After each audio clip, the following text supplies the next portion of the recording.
श्री गुरुभ्यो नमः परमगुरुभ्यो नमः।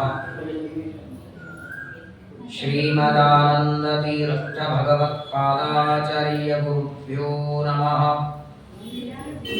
सृष्टिस्थित्यप्ययेहानिहति दृशितमो बन्धमोक्षाश्च यस्मात् अस्य श्री ब्रह्मरुद्र प्रभृति सुरनरद्वीष शत्रुवात्मकस्य विष्णोर्व्यस्ताः समस्ताः सकलगुणनिधिः सर्वदोषो व्यपेतः पूर्णानन्दाव्ययो यो गुरुरपि परमश्चिन्तयेतं महन्तम् जन्माद्यस्य यतोऽन्वयादितरतश्चार्थेष्वभिज्ञस्वराट् तेने ब्रह्महृदाय आदिकवये मुह्यन्ति यं सूरयः तेजो वारिमृदां यथा विनिमयो यत्र त्रिसर्गो मृषा धाम्ना स्वेन सदा निरस्तकुहकं सत्यं परं धीमहि निगमकल्पतरोर्गलितं फलं शुकमुखादमृतद्रवसंयुतं पिबत भागवतं रसमालयं मुहुरहो रसिकाः भुवि भावुकाः योऽन्तः प्रविश्य मम वाचमिमां प्रसुप्तां सञ्जीवयत्यखिलशक्तिधरस्वधाम्ना अन्यांश्च हस्तचरणश्रवणत्वगादीन् प्राणान् नमो भगवते पुरुषाय तुभ्यम् विदिक्षु दिक्षूर्ध्वमधः समन्तादन्तर्बहिर्भगवान् नारसिंहः प्रहापयल्लोकभयं स्वनेन स्वतेजसाग्रस्तसमस्ततेजाः इति निगदितवन्तस्तत्र वृन्दारकेन्द्रा गुरुविजयमहान्तं लालयन्तो महान्तम् ववृषुरखिल दृश्यं पुष्पवारं सुगन्धिं हरिदयितवरिष्ठे श्रीमदानन्दतीर्थे व्याप्तिर्यस्य निजे निजेन महसा पक्षे सपक्षे स्थितिः व्यावृत्तिश्च विपक्षसोतविषये शक्तिर्न वैबाधिते नैवास्ति प्रतिपक्षयुक्तिरतुलं शुद्धं प्रमाणं समे भूयात् तत्त्वविनिर्णयाय भगवानानन्दतीर्थो मुनिः भवति यदनुभावादेडमूकोऽपि वाग्मी जडमतिरपि जन्तुः जायते प्राज्ञमौली सकलवचनचेतो देवता भारती सा मम वचसि निधत्तां सन्निधिं मानसे च रमानिवासोचितवासभूमिः सन्न्यायरत्नावलिजन्मभूमिः वैराग्यभाग्यो मम पद्मनाभतीर्थामृताब्धिर्भवतात् विभूत्यै पदवाक्यप्रमाणज्ञान् प्रतिवादिमदच्चिदः श्रीमदक्षोभ्यतीर्थाख्यान् हंसेनं तं नमाम्यहम् न शब्दाब्दौ गाढाः न च निगमचर्चासु चतुराः न च न्याये प्रौढाः न च विदितवेद्या अपि वयम् परं श्रीमत्पूर्णप्रमतिगुरुकारुण्यसरणीं प्रपन्नाः मान्या स्मः किमपि च वदन्तोऽपि महताम् येनागाहि समस्तशास्त्रप्रतना रत्नाकरो लीलया येनाखण्डिपुवादि सर्वसुभटस्तोमो वचः सायकैः येनास्तापि च मध्वशास्त्रविजयस्तम्भोधरामण्डले तं सेवे जयतीर्थवीरमनिशं मध्वाख्यराजादृतम् श्रीमन्मध्वकृतान्तसङ्गतकृतीयन्निर्मितात्यद्भुता सर्वेधित्यसतिरिहितप्रवचना सत्यारमन्ते निशम् सोऽसौ श्रीजयतीर्थपूज्यचरणः स्वग्रन्थशक्तिं पराम् अस्मिन् जन्मनि यावदायुरखिलान् विघ्नान् निवार्यादिशेत् मिथ्या सिद्धान्त दुर्ध्वान्त विध्वंसन विचक्षणः जयतीर्थाख्यतरणिः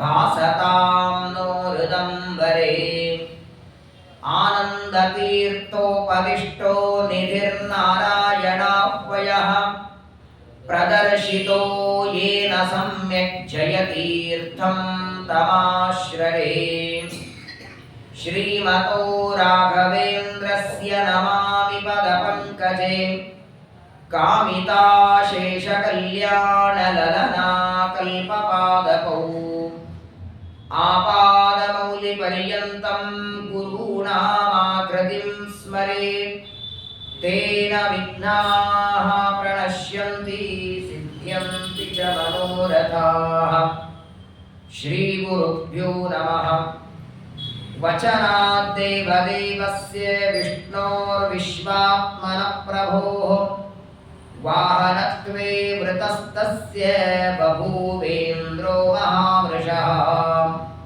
स्वस्त्यस्तु सताम् अशेषसन्मङ्गलानि भवन्तु श्लोकैकश्रवणपठनमात्रेण कथावक्तुश्च श्रोतॄणां निखिलकलिकतकल्मषापनूतनपटुतरे मोक्षाद्यखिलपुरुषार्थसाधनीभूते श्रीमद्भागवते महापुराणे नवमस्कन्धे यत्किञ्चित् पूर्वोक्तप्रमेयानुवादः हरिः ओं हरिः ओं हरिः ओं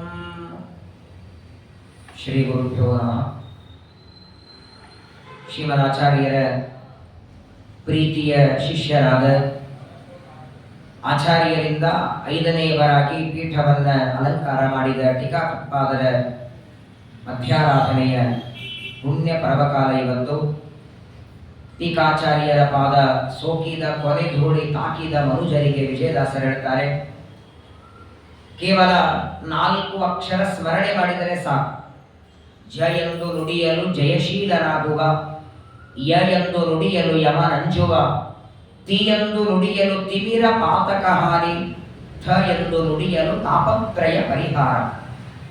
ಅವರ ಹೆಸರಿನಲ್ಲಿ ಇರುವ ಜಯತೀರ್ಥ ಅನ್ನುವ 4 ಅಕ್ಷರಗಳ ಸ್ಮರಣೆ ಮಾಡಿದರೆ ಯಮದೇವರ ಭಯ ಇಲ್ಲ. ಆಧ್ಯಾತ್ಮಿಕ, ಆದಿದೈವಿಕ, ಆದಿಭೌತಿಕಗಳೆಂಬ 3 ತಾಪವನ್ನ ನಾಮಸ್ಮರಣೆ ಮಾಡುವ ಮಾತ್ರದಿಂದ ಪರಿಹಾರ ಮಾಡ್ತಾರೆ. ಶ್ರೀಮದ್ ಆಚಾರ್ಯರಿಗೆ ಟೀಕಾಕೃತ್ಪಾದರ ಮೇಲೆ ಪರಮ ವಿಶ್ವಾಸ. ಇವರೇ ನಮ್ಮ ಮುಂದಿನ ಗ್ರಂಥಗಳಿಗೆ ಟೀಕೆ ಬರೀತಾರೆ ಅಂತ ಎತ್ತು ನೋಡಿ ಹೇಳ್ತಾರೆ ಆಚಾರ್ಯರು. ತ್ರೇತಾಯುಗದಲ್ಲಿ ಪರಮಾತ್ಮನ ಸೇವೆಗೆ ವಾಲಿಯಾಗಿ ಅವತಾರ ಮಾಡ್ತಾರೆ. ಅವರೇ ದ್ವಾಪರದಲ್ಲಿ ಅರ್ಜುನನಾಗಿ ಬಂದರು. ಕಲಿಯುಗದಲ್ಲಿ ಮೊದಲು ಆಚಾರ್ಯರ ಗ್ರಂಥಗಳನ್ನು ಹೊತ್ತುಕೊಂಡು ಹೋಗುವುದಕ್ಕೆ ಎತ್ತಿನ ರೂಪದಲ್ಲಿ ಬಂದು ಪ್ರತಿನಿತ್ಯ ಶ್ರೀಮದಾಚಾರ್ಯರು ಪಾಠ ಹೇಳುವ ಸರ್ವಮೂಲ ಗ್ರಂಥಗಳನ್ನು ಎತ್ತಿನ ಮೇಲೆ ಹೊತ್ತುಕೊಂಡು ದೂರದಲ್ಲಿ ಕೂತ್ಕೊಂಡು ಶ್ರವಣ ಮಾಡ್ತಾರೆ. ಎಷ್ಟು ಬ್ಯಾಚ್ಗಳಿಗೆ ಆಚಾರ್ಯರು ಪಾಠ ಹೇಳ್ತಾರೆ, ಪ್ರತಿಯೊಂದು ಬ್ಯಾಚಿಗೂ ಪುಸ್ತಕ ತರಬೇಕು. ಆಚಾರ್ಯರು ಪದ್ಮನಾಭ ತೀರ್ಥರು, ನರಹರಿ ತೀರ್ಥರು, ಮಾಧವ ತೀರ್ಥರು, ಅಕ್ಷೋಭ್ಯ ತೀರ್ಥರು ಈ ಒಂದು ಬ್ಯಾಚಿಗೆ ಸುಧಾ ಅನುವ್ಯಾಖ್ಯಾನ ಪಾಠ ಮಾಡಿದರು. ಇನ್ನೊಂದು ಬ್ಯಾಚ್ ಬಂತು, ಅವರಿಗೊಮ್ಮೆ ಪಾಠ ಮಾಡಿದರು. ಅವರಿಗೆಲ್ಲರಿಗೆ ಹೇಳುವಾಗ ಬೇರೆ ಬೇರೆ ಅರ್ಥ ಹೇಳ್ತಿದ್ರಲ್ಲ. ಒಂದೊಂದು ಬ್ಯಾಚಕ್ಕೆ ಆಚಾರ್ಯರು ಬೇರೆ ಬೇರೆ ಅರ್ಥ ಹೇಳ್ತಿದ್ರೆ ಅದನ್ನೆಲ್ಲ ಕೂತುಕೊಂಡು ಗಮನಿಸಿ ಒಂದೇ ವಾಕ್ಯಕ್ಕೆ 10 ಅರ್ಥ ಹೇಳೋ ಭಾಗ್ಯ ನಮ್ಮ ಟೀಕಾರಾಯರಿಗೆ ಬಂದದ್ದು. ಪ್ರತಿಯೊಂದು ಪಾಠ ಮನುಷ್ಯ ರೂಪದಲ್ಲಿದ್ದಾಗ ನೀನು ಹೇಳಿದ್ದೆ ಇವತ್ತು ನೆನಪಿರಲ್ಲ. ಎತ್ತಾದಾಗ ಆಚಾರ್ಯರಿಂದ ಶ್ರವಣ ಮಾಡಿದ್ದನ್ನ ಅಕ್ಷೋಭ್ಯ ತೀರ್ಥರು ಕಿಂ ಪಶು ಪೂರ್ವದೇಹೆ ಅಂತಾರೆ. ಪಂಢರಪುರದ ಸಂಧ್ಯಾವಳಿಯ ಭೀಮಾ ನದಿಯಲ್ಲಿ ಧೋಂಡೋಪಂತರು ಎತ್ತಿನ ಮೇಲೆ ಕುದುರೆ ಮೇಲೆ ಕೂತ್ಕೊಂಡೆ ನೀರು ಕುಡಿಬೇಕು ಅಂತ ನದಿಗೆ ಬಾಯಿ ಹಚ್ಚುತ್ತಾರೆ. ಅಕ್ಷೋಭ್ಯ ತೀರ್ಥರ ಒಂದೇ ಮಾತು ಜೀವನ ಬದಲಾಗಿ ಹೋಯಿತು. ಕ್ಷಣ ಮಾತ್ರದಲ್ಲಿ ಸನ್ಯಾಸವನ್ನು ತಗೊಳ್ತಾರೆ. ನಿಜವಾಗಿಯೂ ಟೀಕಾಕೃತ್ಪಾದರ ಸ್ಮರಣೆ, ಅವರ ಗ್ರಂಥಗಳ ಸ್ಮರಣೆ, ಅವರ ಮಾಡಿದ ಉಪಕಾರ ಅನುಗ್ರಹದ ಸ್ಮರಣೆ ಆಷಾಢ ಮಾಸದಲ್ಲಿ 3 ದಿನ ಆರಾಧನೆಯಲ್ಲ, ಎಷ್ಟು ದಿನ ಉಸಿರಾಡ್ತೇವೆ, ಎಲ್ಲಿಯವರೆಗೆ ನಮ್ಮ ಶರೀರದಲ್ಲಿ ಉಸಿರಿದೆ ಅಲ್ಲಿಯವರೆಗೆ ಟೀಕಾಕೃತ್ಪಾದರ ಸ್ಮರಣೆ, ಅವರ ಗ್ರಂಥಗಳ ಚಿಂತನ ಅಧ್ಯಯನ ಮಾಡಬೇಕಾದದ್ದು. ಶ್ರೀಮದಾಚಾರ್ಯರು 12 ಸ್ತೋತ್ರವನ್ನು ರಚನೆ ಮಾಡಿ ಯಾವ ಎತ್ತಿನ ರೂಪದಲ್ಲಿರುವ ಜಯತೀರ್ಥರಿಗೆ ಶಾಪ ಆಯಿತು, ನಮಗೆ ಟೀಕ ಬರೆಯೋದ ಕೊಡಲಿಲ್ಲ ಅಂತ ಪದ್ಮನಾಭ ತೀರ್ಥರೇ ಮೊದಲಾದ ಜ್ಞಾನಿಗಳೆಲ್ಲ ಸರ್ಪದಟ್ಟೋಮ್ರಿಯೇತ, ಹಾವು ಕಚ್ಚಿ ಸಾಯಿಲಿ ಅಂತ ಶಾಪ ಕೊಡ್ತಾರೆ. ಹಾವು ಕಚ್ಚಿ ಮೈಯೆಲ್ಲ ವಿಷ ಏರುವಾಗ ಆಚಾರ್ಯರು 12 ಸ್ತೋತ್ರವನ್ನು ಪಠಣ ಮಾಡಿ ಆ ಸಮಗ್ರವಾದ ವಿಷದ ಬಾಧೆಯಿಂದ ಮುಕ್ತರನ್ನಾಗಿ ಮಾಡಿ ಮುಂದೆ ಅವರಿಂದ ಟೀಕೆಯನ್ನು ಬರೆಸ್ತಾರೆ. ಒಂದೊಂದು ಮಾತು ಟೀಕಾ ಗಾಂಭೀರ್ಯ ಮುಗ್ಧರ್ತು ವ್ಯಾಸತೀರ್ಥಾದಯ ಕ್ಷಮ. ಟೀಕಾರಾಯರ ಮಾತು ನಮ್ಮಂತಹ ಪಾಲಕರಿಗೆ ಅರ್ಥ ಆಗಲ್ಲ. ಮಂತ್ರಾಲಯ ಪ್ರಭುಗಳಂತಾರೆ ಪ್ರತ್ಯಕ್ಷರಂ ಪ್ರತಿ ಪದಂ ಅನೇಕ ಆಕೂತಿ ಗರ್ಭಿತ ಪ್ರತಿಭಾತಿ ಸುಧಾವಾಪಿ ಗ್ರಂಥಾವಿ ಪತ್ರಾಯ ಮುಚ್ಯತೆ. ನನ್ನ ಕಣ್ಣಿಗೆ ಒಂದೊಂದು ಅಕ್ಷರವನ್ನು ಗ್ರಂಥದ ಕಾಣಿಸ್ತದೆ ಅಂತಾರೆ. ಅಷ್ಟ ಬರೆದ್ರೆ ಓದೋರು ಯಾರಿಲ್ಲ ಅಂತ ನಾನು ಬರೋದಿಲ್ಲ ಅಂತ. ಸುಧಾವ ಪಠನೀಯ ವಸುಧಾವ ಪಾಲನೀಯ ಸುಧಾಯ ಶ್ರೀಕರತ್ವೇ ವಯಮೇವ ಸಾಕ್ಷಿಣಃ. ಪ್ರಾರಂಭದಲ್ಲಿ ಶ್ರೀಯಪ್ಪತ್ವೇ ನಿತ್ಯ ಅಂತ ಆರಂಭ ಮಾಡಿ ಸುಧಾ ಗ್ರಂಥದ ಕೊನೆಯಲ್ಲಿ ಭೂತಿ ಸ್ವಯಂ ಶರವಾದಿ ವಂದ್ಯಂ ತ್ವಾಂ ನೌಮಿ ಮೇ ಪ್ರಿಯಂ. ಹಾಗಾಗಿ ಮಂಗಳದಾಯಕವಾದ ಗ್ರಂಥ ಶ್ರೀಮನ್ಯಾಯ ಸುಧಾ. ಬ್ರಹ್ಮಸೂತ್ರ ಭಾಷ್ಯಕ್ಕೆ ತತ್ವಪ್ರಕಾಶಿಕ 10 ಪ್ರಕರಣ ಗ್ರಂಥಗಳು. ಆಚಾರ್ಯರ ಪ್ರಕರಣ ಗ್ರಂಥಗಳಲ್ಲಿ ಪ್ರಮಾಣ ಲಕ್ಷಣ ಅಂತ ಒಂದು ಗ್ರಂಥ ತುಂಬ ಕಠಿಣ. ಪ್ರತ್ಯಕ್ಷ ಅನುಮಾನ ಆಗಮ ಎಲ್ಲ ಪ್ರಮಾಣಗಳ ಬಗ್ಗೆ ತಿಳಿಸುವ ಗ್ರಂಥ. ಆ ಪ್ರಮಾಣ ಲಕ್ಷಣಕ್ಕೆ ಟೀಕಾರಾಯರು ಯರಗೋಳದ ಗುಹೆಯಲ್ಲಿ ವ್ಯಾಖ್ಯಾನ ಬರೀತಿದ್ದಾರೆ. ಅದೇ ಹೊತ್ತಿಗೆ ವಿದ್ಯಾರಣ್ಯರು ಬಂದರು. ವಿದ್ಯಾರಣ್ಯರು ಒಳಗೆ ಬರ್ತಾರೆ. ಟೀಕಾಕೃತ್ಪಾದರು ಸ್ವಾಗತ ಮಾಡಿ ಕೂಡಿಸ್ತಾರೆ. ಏನು ವ್ಯಾಖ್ಯಾನ ಮಾಡ್ತಿದ್ದೀರಿ? ಇದು ನಮ್ಮ ಗುರುಗಳು ಬರೆದದ್ದು ಪ್ರಮಾಣ ಲಕ್ಷಣ ಅನ್ನುವ ಗ್ರಂಥ. ಈ ಒಂದು ವಾಕ್ಯಕ್ಕೆ ನನಗೆ ಅರ್ಥ ಆಗ್ತಿಲ್ಲ, ತುಂಬಾ ಕಠಿಣ ವಾಕ್ಯ, ಇದನ್ನು ವಿವರಣೆ ಹೇಗೆ ಮಾಡಬೇಕು ಅಂತ ವಿಚಾರ ಮಾಡ್ತಿದ್ದೇನೆ ಅಂತ ಜಯತೀರ್ಥರಂದ್ರೆ ವಿದ್ಯಾರಣ್ಯರ ಹತ್ರ. ಅದರಲ್ಲಿ ಏನಿದೆ, ಬಾಲವಾಕ್ಯ ಏನಕ್ಕೆ ಸಣ್ಣ ಹುಡುಗರು ಮಾತದು, ಆಟ ಆಡುವ ಹುಡುಗರು ಮಾತಾಡಿದಂತೆ ಇರಕ್ಕೆ ಮಧ್ವಾಚಾರ್ಯ ಗ್ರಂಥ ಅಂದ್ರೆ ಅದಕ್ಕೆ ಯಾಕೆ ತಲೆ ಕೆಡಿಸ್ಕೊಂಡಿರಿ ಅಂದು ಬಿಟ್ರಂತ. ಬಾಲವಾಕ್ಯ ಅಂದಾಕ್ಷರ ಟೀಕಾರಾಯರು ಅಂತಾರೆ ಬಾಲವಾಕ್ಯ ಬೇಡ, ಈ ಒಂದು ವಾಕ್ಯಕ್ಕೆ ನೀವು ಅರ್ಥ ಮಾಡಿ ತೋರಿಸಿ ಅಂತ ಕೊಟ್ರಂತ. ಆಚಾರ್ಯರ ಒಂದು ಪ್ರಮಾಣ ಲಕ್ಷಣ ಗ್ರಂಥದ ಒಂದು ವಾಕ್ಯವನ್ನ ವಿದ್ಯಾರಣ್ಯರ ಮುಂದೆ ಇಡ್ತಾರೆ. ಟೀಕಾಕೃತ್ಪಾದರು ನೋಡ್ತಾರೆ ನೋಡ್ತಾರೆ ನೋಡ್ತಾರೆ, ಅರ್ಥವೇ ಆಗಲಿಲ್ಲ. ಏನು ಈ ವಾಕ್ಯಕ್ಕೆ ಏನು ಅರ್ಥ ಮಾಡಬೇಕು? ಜಯತೀರ್ಥರ ಅಂತ ನಾನು ಬುದ್ಧಿಗೆ ಬರೆದದ್ದು ನಾನು ಬರೆದಿದ್ದೇನೆ ನೋಡಿ ಅಂತ ತೋರಿಸಿದರಂತೆ. ಆನೆ ಮೇಲೆ ಅಂಬಾರಿ ಹಾಕಿ ಟೀಕಾರಾಯರು 18 ಗ್ರಂಥಗಳನ್ನು ಬೆರವಣಿಗೆ ಮಾಡ್ತಾರೆ ಯರಗೋಳದಲ್ಲಿ ವಿದ್ಯಾರಣ್ಯರು. ಇಂತಹ ಅಪರೂಪದ ಕೊಡುಗೆ ಇದು. ಅಡಿಗೆ ಚೆನ್ನಾಗಿತ್ತು ಅಂತ ಅಡಿಗೆಯವರನ್ನು ಹೊಗಳಬಹುದು. ಎಲ್ಲಿವರೆಗೆ? ಬೆಳಗ್ಗೆ ತಿಂದ ಹೋಳಿಗೆ ಜೀರ್ಣ ಆಗಿರ್ಬೇಕಲ್ಲ. ಹೋಳಿಗೆನೋ ಮೈಸೂರು ಪಾಕನೋ ನೋಡಿ, ಯಾವುದು ಶಾಶ್ವತ ಇರಲ್ಲ. ಹೋಳಿಗೆನೋ ಚಕ್ಲಿ ತಿಂದ್ರೆ 1, 2, 3 ಗಂಟೆ ಇರುತ್ತೆ. ಬಟ್ಟೆ ಇದ್ದೆ 2, 3, 6 ತಿಂಗಳು. ಟೀಕಾಕೃತ್ಪಾದರು ಬರೆದ ಗ್ರಂಥ ಶತಮಾನ ಕಳೆದ್ರು ಇವತ್ತಿಗೂ ಸುಧಾ ಗ್ರಂಥ ಇದೆ ಅಂದ್ರೆ, ಇವತ್ತಿಗೂ ಟೀಕಾರಾಯ ಬರೆದ ಗ್ರಂಥ ನಮ್ಮ ಕೈಗೆ ಸಿಗತ್ತಂದ್ರೆ ಎಂತ ಭಾಗ್ಯ ನಮ್ದು. ಮಾಯಾಶ್ರೀ ಜಯರಾಡ್ರಶ ಸರಸ ನಿರ್ಮಾಯಾನು ಕಂಪಾರ್ದ್ರಯ. ಸತ್ಯಪ್ರಿಯ ತೀರ್ಥರು ಟೀಕಾಕೃತ್ಪಾದರನ್ನ ಸ್ತೋತ್ರ ಮಾಡ್ತಾರೆ. ಎಂಥದ್ದು ಆಚಾರ್ಯ ಟೀಕಾರಾಯರ ಮಾತುಗಳು.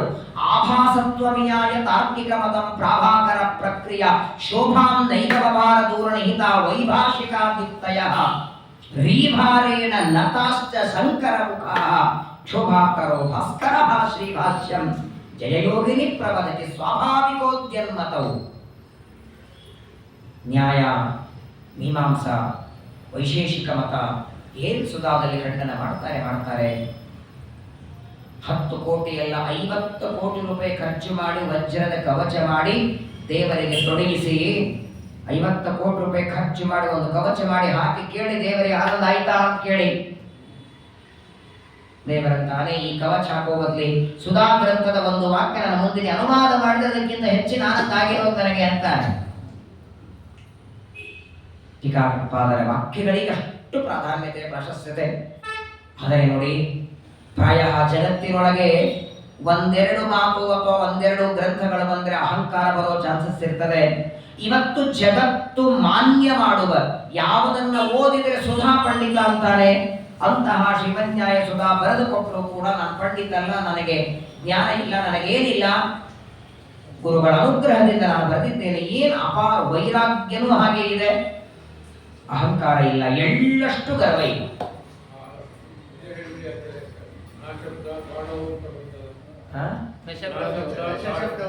ನಶಬ್ದಾಬ್ದವು ಗಾಢಾಹ ನಚ ನಿಗಮ ಚರ್ಚಾಸು ಚತುರ. ಇಲ್ಲಿ ಈ ಶ್ಲೋಕದಲ್ಲಿ ಏನ್ ಹೇಳ್ತಾರೆ ನೋಡಿ, ಅದೆಲ್ಲ ಸುಧಾದಲ್ಲಿದೆ. ವ್ಯಾಕರಣ, ನ್ಯಾಯ, ಮೀಮಾಂಸಾ, ತರ್ಕ, ನಚ ನ್ಯಾಯೇ ಪ್ರೌಢಾಹ ನಚ ವಿದಿತವೇದ್ಯಾಪಿ ವಯಂ ಪರಂ ಶ್ರೀಮತ್ ಪೂರ್ಣ ಪ್ರಮತೆ ಗುರು ಕಾರುಣ್ಯ ಸರಣಿ ಪ್ರಪನ್ನಾಹ. ಎದುರುಗಡೆ 4 ಜನ ಕೂತಾಗಲು ಆ ಎತ್ತು ಬರಿತದೆ ಅಂತ ಆಚಾರ್ಯರಂದ್ರಲ್ಲ, ಆ ವಿಶ್ವಾಸ, ಆ ಗುರು ಅನುಗ್ರಹವೇ ನನ್ನಿಂದ ಸುಧಾ ಬರೆಸಿದೆ ಅಂತಾರೆ.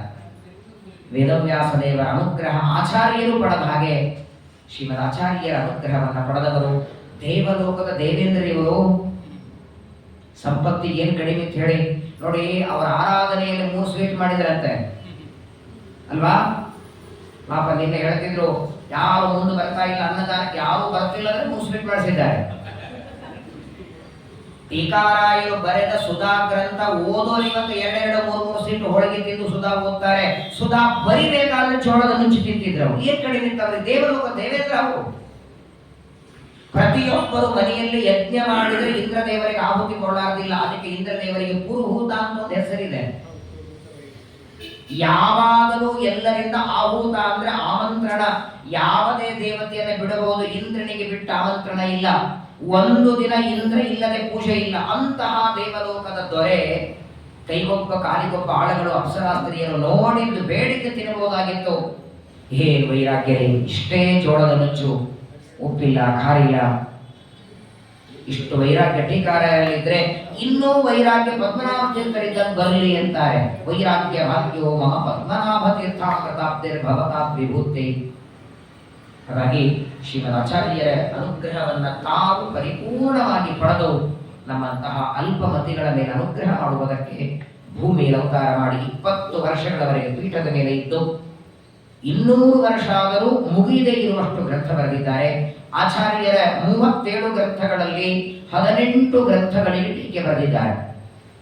37ಕ್ಕೂ ಬರಲಿಲ್ಲ, 18 ಗ್ರಂಥಗಳಿಗೆ ಟೀಕೆ ಬರೆದು ಸ್ವತಂತ್ರವಾದ 3 ಗ್ರಂಥ, ಪ್ರಮಾಣ ಪದ್ಧತಿ, ಪದ್ಯಮಾಲ, ಇನ್ನೊಂದು ವಾದಾವಲಿ ಅಂತ 3 ಗ್ರಂಥ. ಅದರಲ್ಲಿ ಈ ಪದ್ಯಮಾಲ ನಮಗೆಲ್ಲ ಅತ್ಯಂತ ಉಪಯುಕ್ತವಾದದ್ದು. ಪ್ರತಿನಿತ್ಯ ದೇವರ ಪೂಜೆ ಮಾಡುವಾಗ ಹೂವು ಹೇಗಿರಬೇಕು, ತುಳಸಿ ಹೇಗಿರಬೇಕು, ದೇವರ ಪೂಜೆಗೆ ಕಲಶ ಹೇಗೆ, ಅಭಿಷೇಕದ ನೀರು ಹೇಗೆ, ಒಂದೇ ತಮ್ಮಿಗೆಯಲ್ಲಿ ಪೂಜೆನೋ 3 ತಮ್ಮಿಗೆ ಇರಬೇಕು, ಅಭಿಷೇಕದ ಕಲಶಗಳು ಎಷ್ಟಿಟ್ಕೊಳ್ಳಬೇಕು, ಸ್ನಾನೀಯ ಕಲಶ ಅಂದ್ರೇನು, ಪೂರ್ಣ ಕಲಶ ಅಂದ್ರೇನು, ಪೀಠ ಪೂಜಾ ಅಂದ್ರೇನು, ಆವರಣ ಪೂಜಾ ಅಂದ್ರೇನು, ಅದ್ಭುತವಾಗಿ ಸುಮಾರು 108 ಶ್ಲೋಕದಲ್ಲಿ ಪದ್ಯಮಾಲವನ್ನು ಕೊನೆಗೊಂದು ಮಾತಾಡ್ತಾರೆ. ಯಾರಿಗಾದರೂ ಅನಿವಾರ್ಯದಿಂದ ಪೂಜೆ ಮಾಡ್ಲಿಕ್ಕಾಗಲಿಲ್ಲ ಅಂದ್ರೆ ಈ ಪದ್ಯಮಾಲ ಪಠನ ಮಾಡಿದರು ದೇವರ ಪೂಜೆ ಮಾಡಿದ ಫಲ ಬರುತ್ತೆ. ಬಹಳ ಮಹತ್ವದ್ದು. ಭಾಗವತ 12 ಸ್ಕಂದ ಮುಗಿದ ಮೇಲೆ ಒಂದ್ಸಲ ಪದ್ಯಮಾಲ, ಒಂದು ವಾರ ಅಥವಾ 8-10 ದಿನ ಪದ್ಯಮಾಲ ಬಗ್ಗೆ ಪ್ರವಚನವು ಅಥವಾ ಪಾಠದ ರೂಪದಲ್ಲಿ ಒಂದು ಬಾರಿ ಶ್ರವಣ ಮಾಡೋಣ. ಕಾರಣ ನಮಗೆಲ್ಲ ಉಪಯುಕ್ತವಾದ ಮಾಹಿತಿಯನ್ನ ಶ್ರೀಮದಾಚಾರ್ಯ ಟೀಕಾರಾಯ ಕೊಟ್ಟಿದ್ದಾರೆ.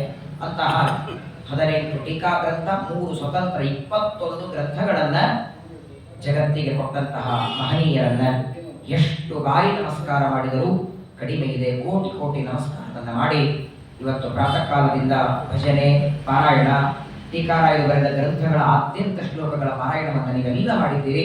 ಜಯತೀರ್ಥರ ಅನುಗ್ರಹ ನಿಮ್ಮ ಮೇಲೆ ಮಾತ್ರವಲ್ಲ, ನಿಮ್ಮ ಮಕ್ಕಳಿಗೆ ಆನುವಂಶಿಕವಾಗಿ ಅವರ ಅನುಗ್ರಹ ಇರಲಿ. ಕೊನೆ ಪಕ್ಷ ಸಂಪೂರ್ಣ ಸುಧಾಗ್ರಂಥ ಓದಿ ಪರೀಕ್ಷೆ ಕೊಡುವಷ್ಟು ಯೋಗ್ಯತೆ ಇಲ್ಲದೆ ಇದ್ರು ಶ್ರವಣ ಮಾಡ್ಲಿಕ್ಕಾದ್ರೂ ಟೀಕಾರಾಯರ ಅನುಗ್ರಹ ಮಾಡಲಿ. ಈ ಜನ್ಮಕ್ಕೆ ಸಾಕು. ಸೋಸೌ ಶ್ರೀ ಜಯತೀರ್ಥ ಪೂಜ್ಯ ಚರಣ ಸ್ವಗ್ರಂಥ ಆಸಕ್ತಿಂ ಪರ ಅಸ್ಮಿನ್ ಜನ್ಮನಿ ಯಾವದಾಯು, ಎಲ್ಲಿವರೆಗೆ ಆಯುಷ್ಯ ಇದೆ ನಿಮ್ಮ ಗ್ರಂಥಗಳನ್ನು ಶ್ರವಣ ಮಾಡೋ ಭಾಗ್ಯವನ್ನ ನಮಗೆಲ್ಲ ಕರುಣಿಸಿ ಅನುಗ್ರಹವನ್ನ ಮಾಡಿ ಅಂತ ಟೀಕಾಕೃತ್ಪಾದರ ಆರಾಧನೆ ನಿಮಿತ್ತವಾಗಿ ಅವರ ಪಾದಗಳಲ್ಲಿ ಕೋಟಿ ಕೋಟಿ ನಮಸ್ಕಾರ ಮಾಡಿ ಪ್ರಾರ್ಥನೆಯನ್ನು ಮಾಡಿ, ಹರಿವಾಯು ಗುರುಗಳ ಅನುಗ್ರಹದಿಂದ ಶ್ರೀಮದ್ ಭಾಗವತದ ಸಂವತ್ಸರ ಜ್ಞಾನ ಸತ್ರ 9ನೇ ಸ್ಕಂದದ ಸೂರ್ಯವಂಶ ರಾಜರ ಕಥೆಗಳನ್ನು ಶ್ರವಣ ಮಾಡ್ತಾ ಇದ್ದೇವೆ. ಸಾಕ್ಷಾತ್ ಪರಮಾತ್ಮನ ಮಕ್ಕಳು ಬ್ರಹ್ಮದೇವರು, ಬ್ರಹ್ಮದೇವರ ಮನಸ್ಸಿನಿಂದ ಹುಟ್ಟಿದವರು ಮರೀಚಿ ಋಷಿಗಳು, ಅವರ ಮಕ್ಕಳು ಕಶ್ಯಪರು, ಅವರ ಮಗನೇ ಸೂರ್ಯ, ಅವನಿಂದ ಈ ವಂಶ ಬಂದದ್ದರಿಂದ ಇದನ್ನು ಸೂರ್ಯವಂಶ ಅಂತ ಕರೆದಿದ್ದಾರೆ. ಅನೇಕ ರಾಜರು ಸೂರ್ಯವಂಶದಲ್ಲಿ. ನಿನ್ನೆ ದಿವಸ ನಾಭಾಗನ ಮಗನಾದ ಅಂಬರೀಷನ ಕಥೆಯನ್ನ ನೀವೆಲ್ಲ ವಿಸ್ತಾರವಾಗಿ ಕೇಳಿದ್ದೀರಿ. ಅಂಬರೀಷ ಮಹಾರಾಜನಿಗೆ ಪರಮಾತ್ಮ ಸುದರ್ಶನ ಚಕ್ರವನ್ನ ಕೊಟ್ಟಿದ್ದ. ಅಖಂಡ ಏಕಾದಶಿ ವ್ರತವನ್ನ ಮಾಡಿ ಯಾವ ಸುದರ್ಶನ ಚಕ್ರ ಜ್ಞಾನಿಗಳಾದ ದುರ್ವಾಸರು ಅದರ ರಕ್ಷಣೆ ಪಡೆಯೋದಕ್ಕೆ ಸತ್ಯಲೋಕಕ್ಕೆ ಹೋಗ್ತಾರೆ, ಕೈಲಾಸ ಪರ್ವತಕ್ಕೆ, ಅಮುಕ್ತ ವೈಕುಂಠಕ್ಕೆ. ಹರಿ ಬ್ರಹ್ಮ ಶಿವ ಯಾರೂ ಅವರನ್ನ ರಕ್ಷಣೆ ಮಾಡಲಿಲ್ಲ. ಕೊನೆಗೆ ಅಂಬರೀಷ ರಾಜನೇ ದುರ್ವಾಸರನ್ನ ಸುದರ್ಶನ ಚಕ್ರದಿಂದ ರಕ್ಷಣೆಯನ್ನು ಮಾಡುತ್ತಾನೆ. ಅಂತಹ ಭಕ್ತ ಶ್ರೇಷ್ಠನಾದ ಏಕಾದಶಿ ವ್ರತದ ಮಹಿಮೆಯನ್ನ ಸಾರಿದ ಅಂಬರೀಷನ ಕಥೆಯನ್ನ ಸೂರ್ಯವಂಶದಲ್ಲಿ ಕೇಳಿ. ಈ ಸೂರ್ಯವಂಶದಲ್ಲಿ ಮೊದಲನೆಯವನು ವೈವಸ್ವತ ಮನುವಿನ ಹಿರಿಯ ಮಗ ಇಕ್ಷ್ವಾಕು ರಾಜ. ಅವನು ಸೀನುವಾಗ ಅವನ ಮೂಗಿನಿಂದ ಬಂದವನು ವಿಕುಕ್ಷಿ. ಅವನಿಗೆ ಶ್ರಾದ್ದಕ್ಕೆ ಮಾಂಸ ತಗೊಂಡು ಬಾ ಅಂತ ಕಳಿಸ್ತಾನೆ. ಬರುವಾಗ ಮಾಂಸ ಅರ್ಧ ತಿಂದು ತರ್ತಾನೆ. ಆ ತಂದದ್ದನ್ನ ನೋಡಿ ಸಿಟ್ಟಿನಿಂದ ಆ ಮಗನನ್ನ ದೇಶದಿಂದ ಹೊರಗೆ ಹಾಕಿಬಿಟ್ಟ. ವಿಕುಕ್ಷಿ ತಂದೆ ಹಾಕಿದ್ದಕ್ಕೆ ಅರಣ್ಯದಲ್ಲಿ ಬರ್ತಾನೆ. ಆದರೆ ವೇಸ್ಟ್ ಮಾಡಲಿಲ್ಲ ಟೈಮು.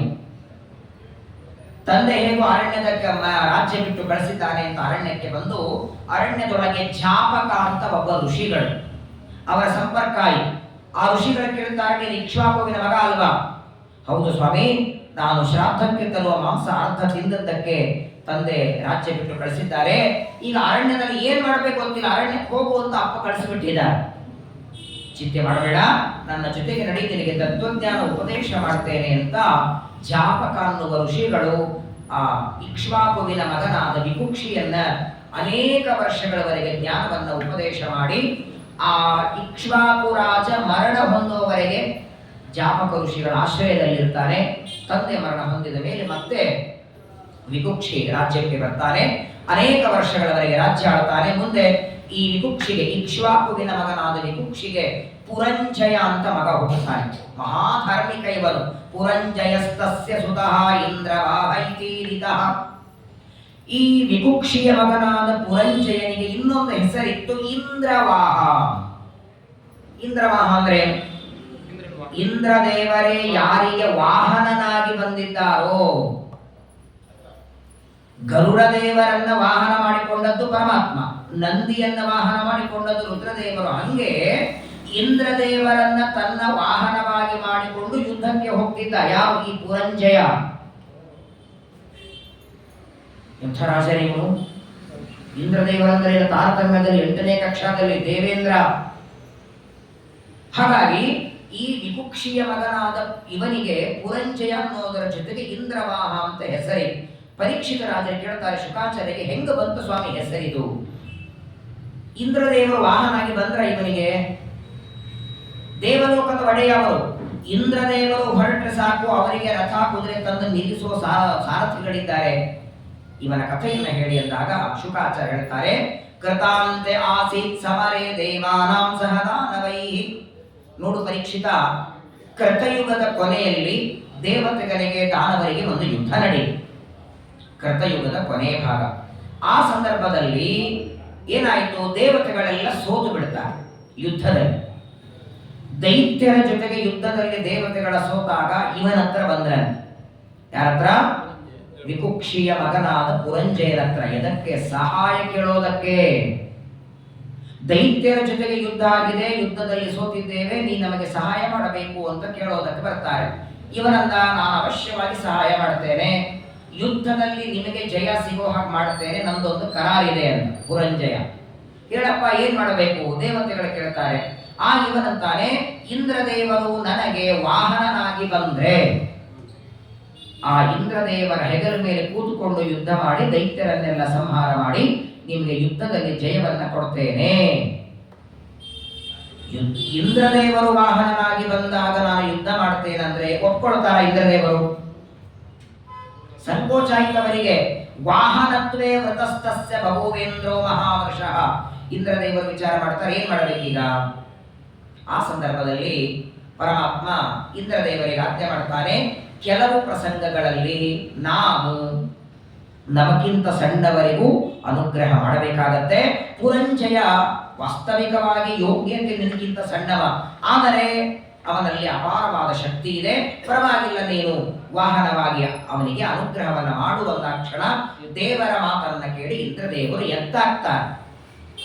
ಇಂದ್ರದೇವರು ಎತ್ತಾದಾಗ ಪುರಂಜಯ ಯುದ್ಧಕ್ಕೆ ಸಿದ್ಧನಾಗಿ ಕೈಯೊಳಗೆ ತೀಕ್ಷ್ಣವಾದ ಧನುಸ್ಸು ಬಿಲ್ಲು ಬಾಣಗಳನ್ನು ತಗೊಂಡು ಎತ್ತಿನ ಮೇಲೆ ಕೂತ್ಕೊಂಡು ಯುದ್ಧ ಮಾಡೋದಕ್ಕೆ ಹೊರಡುತ್ತಾನೆ. ರಥದಲ್ಲಿ ಕೂತ್ರೇನೆ ನಿಲ್ತೀವೋ ಇಲ್ಲೋ ಗೊತ್ತಿಲ್ಲ, ಎತ್ತಿನ ಮೇಲೆ ಕೂತುಕೊಂಡು ಇವನು. ಹಾಗಾಗಿ ಇಂದ್ರದೇವರು ವಾಹನನಾಗಿ ಬಂದ ಮೇಲೆ ಅದರ ಮೇಲೆ ಕೂತ್ಕೊಂಡು ಪುರಂಜಯ ಯುದ್ಧಕ್ಕೆ ಹೊರಡುತ್ತಾನೆ. ಪ್ರಚಂಡವಾದ ದೈತ್ಯರಿಗೂ ಮತ್ತೆ ದಾನವರಿಗೆ ಯುದ್ಧ ಶುರುವಾಯಿತು. ಆ ಸಂದರ್ಭದಲ್ಲಿ ಇವನು ದೈತ್ಯರ ಜೊತೆ ಯುದ್ಧ. ಇದೆಲ್ಲ ಕಡೆಯಿಂದ ಶ್ರೀಮದಾಚಾರ್ಯನ ಬಿಟ್ಟು ಹೋಗೋ ಹಾಗಿಲ್ಲ. ಹಾಗಾದರೆ ದೇವತೆಗಳೇ ದೈತ್ಯರನ್ನ ಸೋಲಿಸ್ಲಿಕ್ಕಾಗಿಲ್ಲ, ಅಂತಹ ಕಾರ್ಯವನ್ನು ಇವನು ಮಾಡಿದಾದ್ರ ಅರ್ಥ ಏನು? ಪುರಂಜಯ ಯೋಗ್ಯತೆ ದೇವತೆಗಳಿಗೆ ದೊಡ್ಡವನಂತ ಅರ್ಥನ? ಹಾಗೆಲ್ಲ ತಿಳ್ಕೊಬೇಡಿ. ತಾರತಮ್ಯದಲ್ಲಿ ಉತ್ತಮರು ದೇವತೆಗಳೇ. ಕದಾಚಿತ್ ಕೆಲವು ಬಾರಿ ತಪಸ್ಸು ಮಾಡಿದ ಎಲ್ಲ ರಾಜರಿಗೂ ದೇವರು ಒಂದೊಂದು ಅವಕಾಶ ಕೊಡ್ತಾರೆ. ಹಾಗಾಗಿ ಆ ಪುರಂಜಯ ಇಂದ್ರದೇವರನ್ನ ವಾಹನವಾಗಿ ಮಾಡಿ ಈ ಎತ್ತಿಗೆ ನಿರತಲ ದುಪ್ಪು ಅಲ್ಲಿ ಕೂತ್ಕೊಂಡು ಯುದ್ಧ ಮಾಡುತ್ತಿದ್ದ ಕಕುಸ್ಥ ಅಂತ ಹೆಸರು ಬಂತವನಿಗೆ. ಇಂದ್ರವಾಹ ಕಕುಸ್ಥ ಅನ್ನುವ ಹೆಸರು. ಅಲ್ಲಿ ಕೂತ್ಕೊಂಡು ಯುದ್ಧವನ್ನ ಮಾಡಿ ಎಲ್ಲ ದೈತ್ಯರನ್ನ ಯಮಲೋಕಕ್ಕೆ ಕಳಿಸಿಬಿಡುತ್ತಾನೆ. ಅಂತಹ ಧೈರ್ಯವಂತನಾದ ರಾಜ ಇಕ್ಷ್ವಾಕುವಿನ ಮಗ ವಿಕುಕ್ಷಿ, ವಿಕುಕ್ಷಿಯ ಮಗ ಪುರಂಜಯ. ಈ ಪುರಂಜಯ ಮುಂದೆ ದೇವತೆಗಳಿಗೆ ಯುದ್ಧದಲ್ಲಿ ಜಯ ಆದ ಮೇಲೆ ಎಲ್ಲ ರಾಜ್ಯವನ್ನ ದೇವತೆಗಳಿಗೆ ಒಪ್ಪಿಸಿದ. ಇವನು ಮತ್ತೆ ತನ್ನ ರಾಜ್ಯಕ್ಕೆ ಬರ್ತಾನೆ. ಇವನಿಗೆ ಮುಂದೆ ಒಬ್ಬ ಮಗ ಆಗ್ತಾನೆ. ಆ ಪುರಂಜಯನ ಮಗನೇ ಅನೇನ ಅಂತ. ಹೆಸರೇ ಚೆನ್ನಾಗಿದೆ ನೋಡಿ.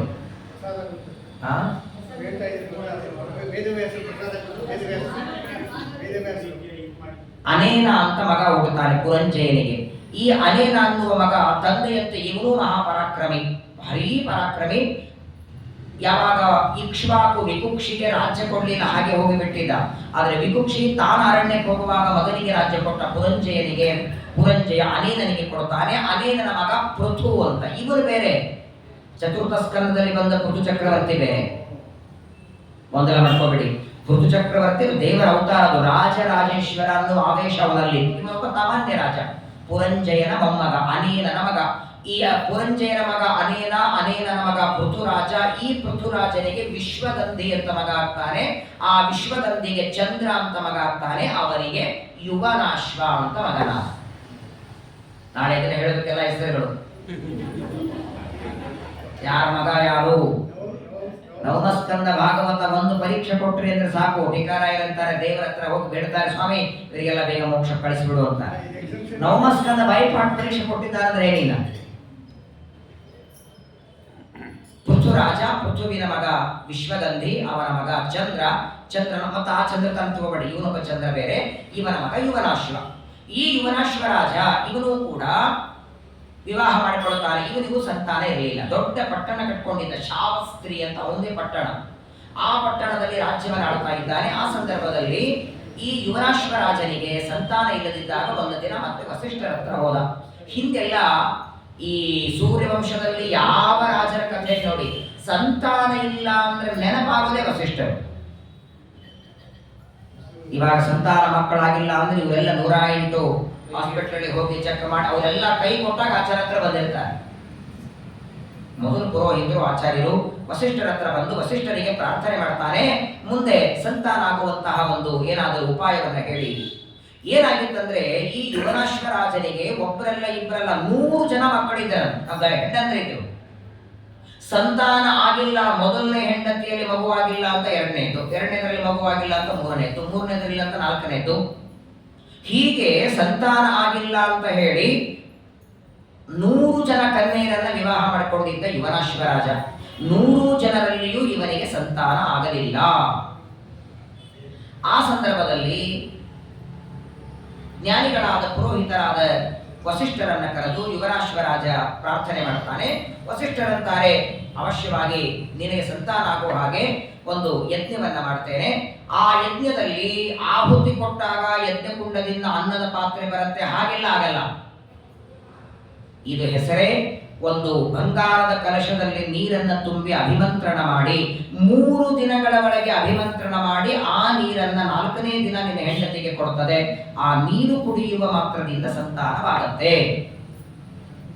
ಆದರೆ ಒಂದು ಜವಾಬ್ದಾರಿ, 3 ದಿನಗಳವರೆಗೆ ಆ ಕಲಶದಲ್ಲಿರುವ ನೀರು ಯಾರು ಮುಟ್ಟದೇ ಇರೋ ಹಾಗೆ ರಕ್ಷಣೆ ಮಾಡೋದು ಮಾತ್ರ ನೀರು ಮಾಡಬೇಕು. ಯಾಕಂದ್ರೆ ಅದು ಅಭಿಮಂತ್ರಣ ಮಾಡಿದ ನೀರು. ಯಾರು ಆ ನೀರು ಕುಡಿತಾರೋ ಅವರಿಗೆ ಸಂತಾನವಾಗುತ್ತೆ. ಅದನ್ನ ನೀವು ನೋಡ್ಕೊಳ್ಬೇಕು ಅಂದಾಗ ಸರಿ ಅಂತ ಯುವನಾಶ್ವರಾಜ ವಿಶೇಷವಾಗಿ ಪ್ರತಿನಿತ್ಯದಲ್ಲಿ ವಸಿಷ್ಠರು ಪ್ರಾತಃ ಕಾಲದಿಂದ ರಾತ್ರಿವರೆಗೆ ಮಂತ್ರಗಳನ್ನು ಪಠನ ಮಾಡಿ ಅಭಿಮಂತ್ರಣ ಮಾಡೋರು. ಪ್ರತಿನಿತ್ಯ ರಾತ್ರಿ ಅಲ್ಲೇ ಮಲಗುತ್ತಿದ್ದ. ಮೊದಲನೇ ದಿನ, 2ನೇ ದಿನ, 3ನೇ ದಿನ, 3 ದಿನಗಳವರೆಗೆ ಯಾವುದೇ ಸಮಸ್ಯೆ ಇರಲಿಲ್ಲ. 3ನೇ ದಿನ ರಾತ್ರಿ ಯುವನಾಶ್ವರಾಜನಿಗೆ ಪ್ರಚಂಡವಾದ ಬಾಯಾರಿಕೆ ಆಯಿತು. ದೇವರ ಸಂಕಲ್ಪನೆ ಬೇರೆ ಇರುತ್ತದೆ. ನರಚಿತ್ತಕ್ಕೆ ಬಂದದ್ದು ಲವಲೇಶ ನಡೆಯದು. ಏನಾಯಿತು ನೋಡಿ, ಯಾವಾಗ ಇವನಿಗೆ ಬಾಯಾರಿಕೆ ಆಯಿತು ಅಲ್ಲಿ ಇಲ್ಲಿ ಹುಡುಕಿದ. ಸಾಮಾನ್ಯಲ ರಾಜ ಇವನು, ಎಲ್ಲಿಯೂ ನೀರು ಸಿಗಲಿಲ್ಲ. ರಾಜ ತದತ್ಯ ಸವನಂ ಪ್ರವಿಷ್ಟೋ ನಿಶಿತರ್ಷಿತ. ಹಸಿವೆಯಾದರೆ ಕೆಲವು ಸಲ ಅನ್ನ ಸಿಗಲಿಲ್ಲ ಅಂದ್ರೆ ತಡಿಬಹುದು, ಬಾಯಾರಿಕೆ ಆದ್ರೆ ಭಯಾನಕ. ನೋಡಿ, ನಮ್ಮ ಶರೀರದಲ್ಲಿ ಪಂಚಭೂತಗಳಿವೆ, ಹೆಚ್ಚು ಭಾಗ ನೀರಿದೆ.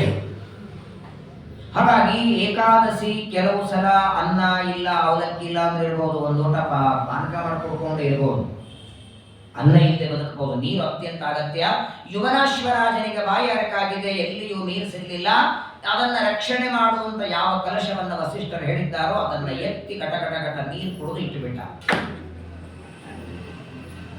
ಅಭಿಮಂತ್ರಣ ಮಾಡಿದ ನೀರನ್ನು ಕುಡಿದು ಕಲಶವನ್ನ ಖಾಲಿ ಮಾಡಿ ಇಟ್ಟು ಮಲಗಿ ಬಿಡುತ್ತಾನೆ. ಪ್ರಾತಃ ಕಾಲದಲ್ಲಿ ವಸಿಷ್ಠರು ಬಂದಿದ್ದಾರೆ. 4ನೇ ದಿನ ಅಭಿಮಂತ್ರಣ ಮಾಡಿದ ನೀರನ್ನು ಯುವನಾಶ್ವನ ಹೆಂಡತಿಗೆ ಕರೆದು ಕೊಡಬೇಕು. ಅಲ್ಲಿ ಮಗ ಆಗ್ತಾನೆ. ಆ ಮಗನಿಂದ ಇವನ ವಂಶ ಮುಂದೆ ಬರ್ತದೆ ಅಂತ ವಸಿಷ್ಠರ ಎಲ್ಲ ವಿಚಾರ ಇದ್ರೆ, ಪ್ರಾತಃ ಕಾಲದಲ್ಲಿ ಸಾಮಾನ್ಯ ನೀರಲ್ಲ, ಅದು ಮಂತ್ರ ಪೂಷಿತವಾದ ನೀರು. ಇವತ್ತಿಗೂ ಒಂದು ಪದ್ಧತಿ ಇದೆ. ಯಾವುದೇ ಯಜ್ಞಯಾಗ ಮಾಡುವಾಗ ಕಲಶದಲ್ಲಿರುವ ನೀರನ್ನ ಅಭಿಮಂತ್ರಣ ಮಾಡುತ್ತಾರೆ. ಅನೇಕ ಪ್ರಸಂಗಗಳಲ್ಲಿ ನಾನು ಹೇಳಿದ್ದೇನೆ, ಮನೆಯಲ್ಲಿ ನಿಮ್ಮ ಮಕ್ಕಳಿಗೆ ಮಾತು ಬಂದಿಲ್ಲ ಅಂದ್ರೆ, ಅಥವಾ ಏನೋ ಬುದ್ಧಿಯಲ್ಲಿ ಕಡಿಮೆ ಇತ್ತ, ಓದೋದ್ರಲ್ಲಿ ಕಡಿಮೆ ಇತ್ತ ಅಂದ್ರೆ, ನೀವು 108 ಪ್ರದಕ್ಷಿಣೆ ಹಾಕಿ ಅಥವಾ ಏನೋ ಜಪ ಮಾಡಿ ಲಾಭ ಇಲ್ಲ. ಅವ ಏನಾದ್ರೂ ಮಾಡಬೇಕು. ಆರೋಗ್ಯ ಇಲ್ಲದೆ ಇದ್ರೆ ಮಾತ್ರ ತಗೋಬೇಕಲ್ಲ. ರೋಗ ನಿಮಗಾಗಿದೆ, ನಿಮ್ಮ ಮನೆಯವರು ಮಾತ್ರ ತಗೊಂಡ್ರೆ ಕಡಿಮೆ ಆಗತ್ತಾ? ಹಂಗೆ ನಿಮ್ಮ ಮಗ ಬುದ್ಧಿವಂತನಾಗಬೇಕು ಅಥವಾ ಓದಿದ್ದು ನೆನಪಿರಬೇಕು ಅಂದ್ರೆ ಅವ ಏನಾದ್ರೂ ಮಾಡಬೇಕು. ನೀವು ಪ್ರದಕ್ಷಿಣೆ ಹಾಕಿ ಲಾಭ ಏನು? ಹಾಗಾಗಿ ಈ ವಾಯುಸ್ತುತಿಯನ್ನ ಪಠನ ಮಾಡುವಾಗ ಒಂದೊಂದು ಶ್ಲೋಕಕ್ಕೆ ಒಂದೊಂದು ಫಲ ಹೇಳಿದ್ದಾರೆ. ವಾಯುಸ್ತುತಿ ಪುರಸ್ಚರಣ ಮಾಡುವಾಗ ಅಲ್ಲಿ ಒಂದು ಪಾತ್ರೆಯಲ್ಲಿ ನೀರು ಅಥವಾ ಆ ಮಗು ಏನ್ ತಿನ್ನತ್ತೆ ಅದನ್ನ ಮುಸುರಿ ಇಲ್ಲದೆ ಇದ್ದದ್ದನ್ನ ಆ ಶ್ಲೋಕವನ್ನ ಪಠನ ಮಾಡ್ತಾ ಅದನ್ನ ಅಭಿಮಂತ್ರಣ ಮಾಡಿ ಅದನ್ನ ಆ ಮಗುವಿಗೆ ಕೊಡಿ, ಶೀಘ್ರದಲ್ಲಿ ಫಲ ಆಗತ್ತೆ. ಅವರಿಗೋಸ್ಕರ ಪಾರಾಯಣ ಮಾಡುವುದಕ್ಕಿಂತ ರೋಗ ಇದ್ರೆ ಜನ್ಮ ದಿವ್ಯಾದ್ಯುಪಾದಿ ಪ್ರತಿಹತಿ ವಿರಹ ಪ್ರಾಪಕಾಣ ಗುಣಾನಾಂ 3ನೇ ಶ್ಲೋಕ ಪಾರಾಯಣ ಮಾಡಿ. ಮದುವೆ ಸಮಸ್ಯೆ ಇದ್ರೆ ಸಂಸಾರೋತ್ತಾಪನಿತ್ಯೋ ಏಮಂ ಭಾವಂ ಭಜಂತೆ ಪಾರಾಯಣ ಮಾಡಿ. ತಂದೆ ತಾಯಿಗಳಲ್ಲಿ ಗುರುಗಳಲ್ಲಿ ಭಕ್ತಿ ಬೇಕು, ಮಾತರಮೇ ಮಾತರೇಶ್ವರ ಪಾರಾಯಣ ಮಾಡಿ. ಒಳ್ಳೆ ನಿಮಗ ಬುದ್ಧಿವಂತರಾಗಬೇಕು, ತತ್ವಜ್ಞಾನ ಮುಕ್ತಿ ಭಾಷಾ ಅಂತ ಪಾರಾಯಣ ಮಾಡಿ. 41 ಶ್ಲೋಕಕ್ಕೆ ಒಂದೊಂದು ಫಲ ಹೇಳ್ತಾರೆ. ಅದನ್ನ ಬರೇ ಪಾರಾಯಣಕ್ಕಿಂತ ಈ ರೀತಿ ಮಾಡಬೇಕು, ಇದು ಬಹಳ ಎಫೆಕ್ಟ್ ಆಗುತ್ತೆ. ಇಲ್ಲಿ ನೋಡಿ, ಯುವನಾಶ್ವರಾಜ ವಸಿಷ್ಠರು ಮಾಡಿದ ಮಂತ್ರಪೂರ್ಣವಾದ ನೀರನ್ನು ಕುಡಿತಾನೆ. ಪ್ರಾತಃ ಕಾಲದಲ್ಲಿ ವಸಿಷ್ಠರು ಕೇಳ್ತಾರೆ, ಉತ್ಥಿತಾಸ್ತೆ ನಿಶಾನ್ಯಾತ ಯುದಕಂ ಕಲಶಂ ಪ್ರಭೋ. ಬಂದು ಕೇಳಿದ್ರು, ಯಾರಪ್ಪ ಕೊಡದದ್ದು? ಯಜ್ಞ ಪೂರ್ಣ ಆಗಬೇಕು, ಪೂರ್ಣಾಹುತಿ ಆಗಬೇಕು, ಆ ನೀರನ್ನು ರಾಜನ ಹೆಂಡತಿ ಕೊಡಬೇಕು, ಯಾರು ಕೊಡದಿದ್ದೀರಿ ಅಂತ ಕೇಳಿದ ತಕ್ಷಣ ಯುವನಾಶ್ವರಾಜ ಬಂದು ವಸಿಷ್ಠರಿಗೆ ಹೇಳ್ತಾನೆ, ಪ್ರಚಂಡವಾದ ಬಾಯಾರಿಗೆ, ಇದಕ್ಕೆ ಭಗವಂತ ಸಂಕಲ್ಪ ಅಂತಾರೆ. ನರಚಿತ್ತಕ್ಕೆ ಬಂದದ್ದು ಲವಲೇಶ ನಡೆಯದು. 2 ದಿನಗಳವರೆಗೆ ಅಷ್ಟು ನೀರಡಿಕೆ ಆಗಿರಲಿಲ್ಲ ಇವನಿಗೆ. 3ನೇ ದಿನ ಬಾಯಾರಿಗೆ ಹೆಚ್ಚಾಗಬೇಕು, ಬೇರೆ ಕಡೆ ನೀರು ಸಿಗಬಾರದು, ಅದೇ ನೀರು ಇವನು ಕುಡಿಬೇಕು. ಭಗವಂತನ ಸಂಕಲ್ಪ, ಎಲ್ಲ ನೀರನ್ನು ನಾನೇ ಕೊಡದಿದ್ದೇನೆ ಅಂದಾಕ್ಷಣ ಒಂದೇ ಮಾತಂತಾರೆ ವಸಿಷ್ಠರು, ಈಶ್ವರಾಯ ನಮಶ್ಚಕ್ರುಹು ಅಹೋ ದೈವ ಬಲಂ ಬಲಂ. ದೈವ ಬಲ ಎಷ್ಟು ದೊಡ್ಡದು ನೋಡಿ. ಟೀಕಾಕೃತ್ಪಾದರು ಶ್ರೀಮನ್ಯಾಯ ಸುಧಾದಲ್ಲಿ ಒಂದೇ ಮಾತು ಹೇಳ್ತಾರೆ, ನಮ್ಮ ಜೀವನದಲ್ಲಿ ನಾವೇನೇ ಪಡಿಬೇಕಾದರೂ, ಅದು ಸಂಪತ್ತೇ ಇರಲಿ, ಆಯುಷ್ಯನೇ ಇರಲಿ, ಆರೋಗ್ಯನೇ ಇರಲಿ, ಮನೆಯೇ ಇರಲಿ, ಏನು ಬೇಕಾದಕ್ಕೆ ಅಂದರೆ ಅದೃಷ್ಟಂಚ ಸರ್ವತ್ರ ವಿಜಯತೆ. ಟೀಕಾರಾಯನ ಮಾತು.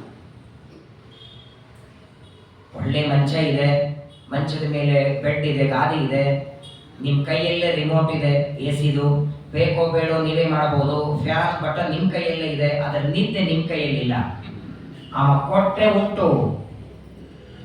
ಅಕಸ್ಮಾತ್ತಾಗಿ ಮಧ್ಯರಾತ್ರಿ 12:30 ಹೊಳ್ಳಾಡಿಸಿದಾಗ ಹೊಳ್ಳಾಡಲೇಬೇಕು. ಬೇಕು ಅಂದ್ರೆ ಆನ್ ಮಾಡಿದ್ರೆ, ಬೇಡ ಅಂದ್ರೆ ಆಫ್ ಮಾಡಬಹುದು. ಎಸಿ ನೀವು ಫ್ಯಾನ್ ಬೇಕಂದ್ರೆ 5ರ ಮೇಲೆ ಇಡಬಹುದು, 2ರ ಮೇಲೆ ಇಡಬಹುದು, ಬೇಕಾದ್ರೆ ಹೊದಿಬಹುದು, ತೆಗಿಬಹುದು. ಹಂಗೆ ಬೇಕಂದ್ರೆ ಮಲ್ಕೋತೀನಿ, ಬೇಡ ಅಂದ್ರೆ ಬಿಡ್ತೀನಿ. ಇಲ್ಲ, ನಿದ್ದೆ ಅವನ ಕೈಯಲ್ಲಿ. ನಿದ್ದೆ ಕೊಡಬೇಕು ಪ್ರಾಜ್ಞೆ ರೂಪದಿಂದ. ಮಲಗಿದವನನ್ನು ಎಚ್ಚರ ಮಾಡಬೇಕು ವಿಶ್ವನಾಮಕನಾಗಿ. ಎಚ್ಚರಾಗ್ತೇವೆ, ಮಲಗುತ್ತೇವೆ, ಸ್ವಪ್ನಗಳನ್ನು ನೋಡುತ್ತೇವೆ.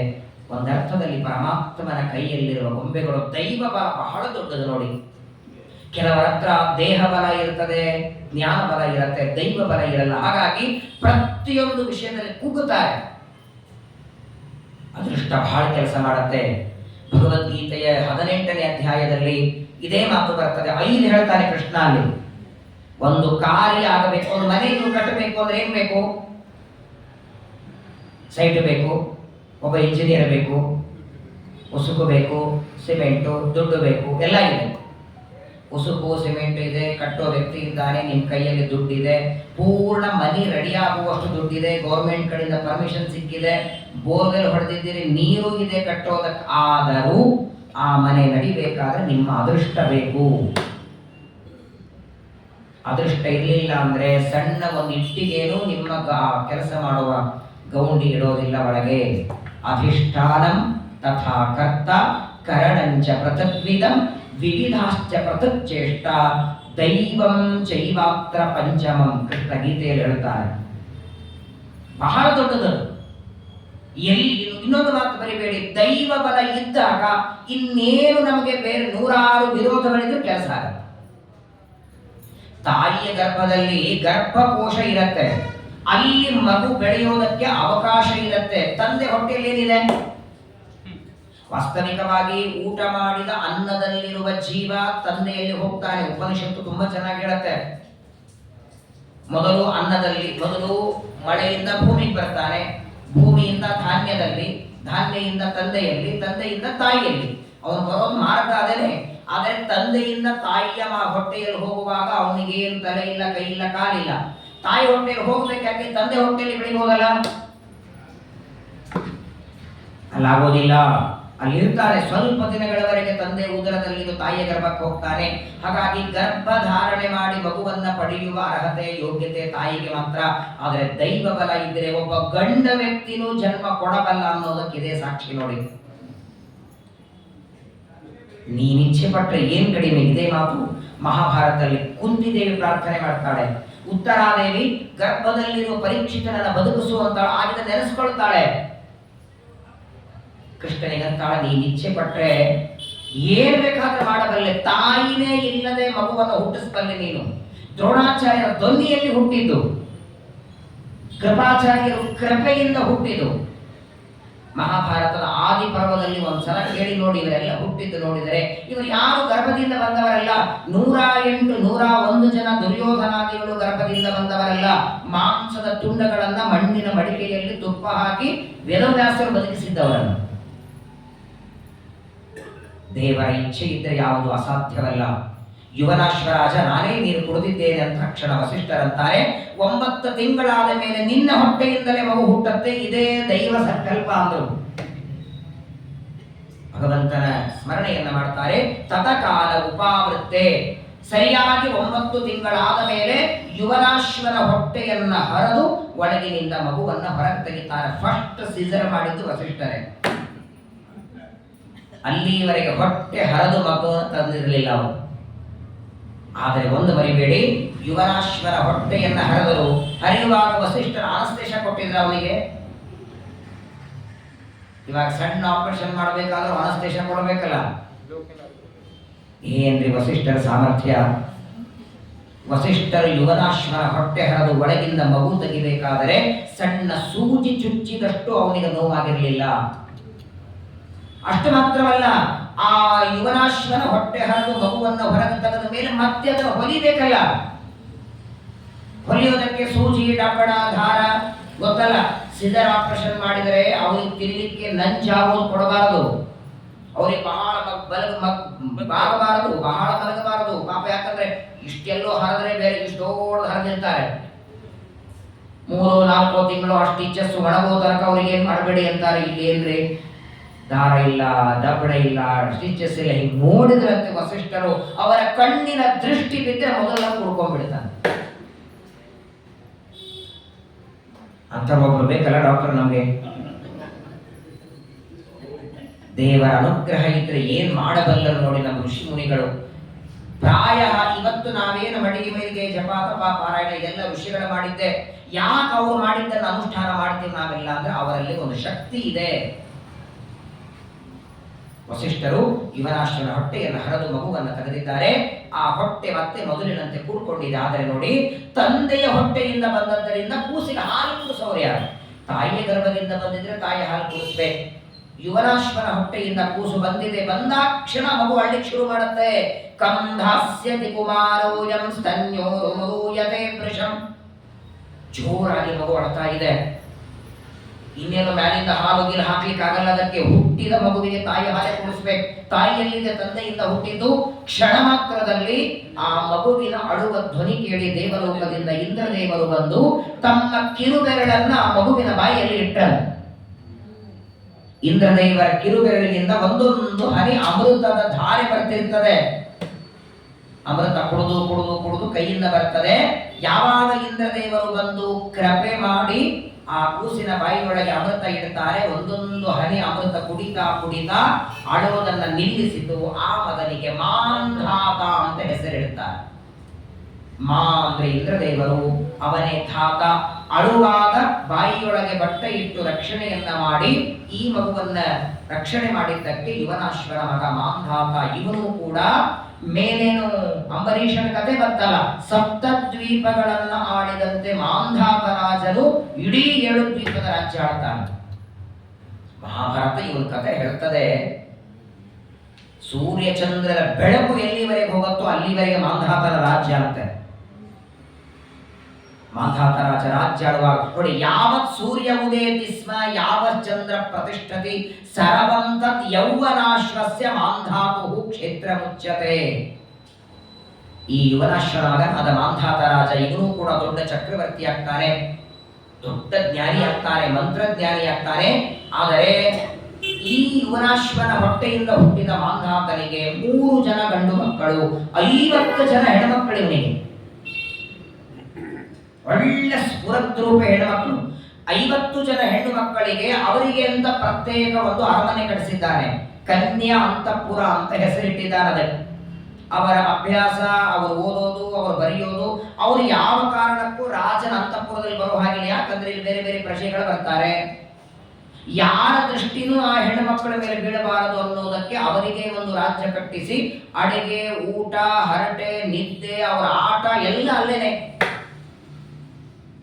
ಮಾಂಧಾತನ ರಾಜ್ಯದೊಳಗೆ ಬರೋ ಹಾಗೆ ಇಲ್ಲ. ಅಷ್ಟು ಚೆನ್ನಾಗಿ 50 ಜನ ಹೆಣ್ಮಕ್ಕಳನ್ನು ಬೆಳೆಸ್ತಿದ್ದಾನೆ. ಒಂದು ಸಲ ಏನಾಯಿತು, ಶಶಬಿಂದೋ ದುಹಿತರೆ ಬಿಂದು ಮಾತ್ಯಾಮಧಾಂದ್ರಪ ಪುರುಕುತ್ಸಂ ಅಂಬರೀಷಂ ಮುಚುಕುಂದಂ ಚ ಯೋಗಿರಂ. ಈ ಮಾಂಧಾತ ರಾಜ ಬಿಂದುಮತಿಯನ್ನು ವಿವಾಹ ಮಾಡಿಕೊಂಡ.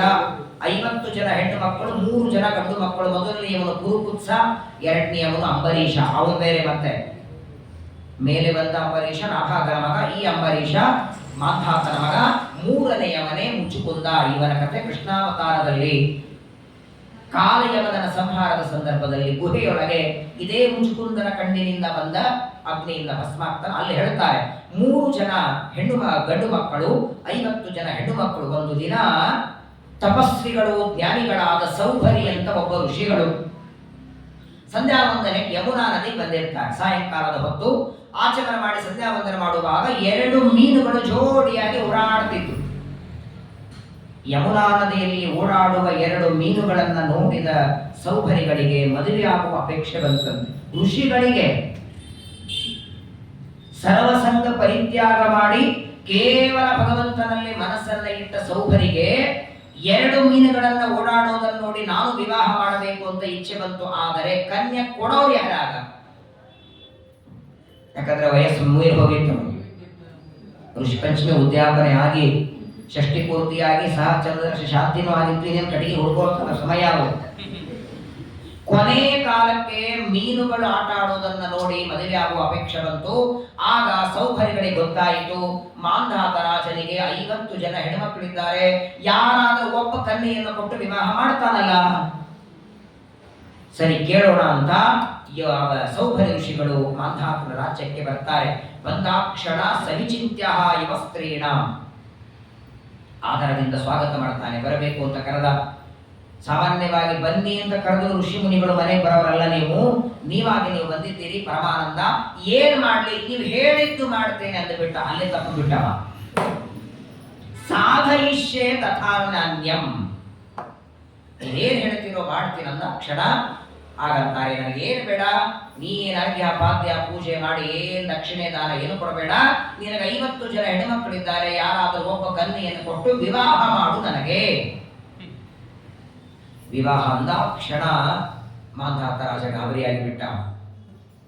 ಕೈಯಲ್ಲಿ ಕೋಲ್ ಹಿಡಿದು ನಡುಗುತ್ತಿದ್ದಾರೆ ಪಾಪ.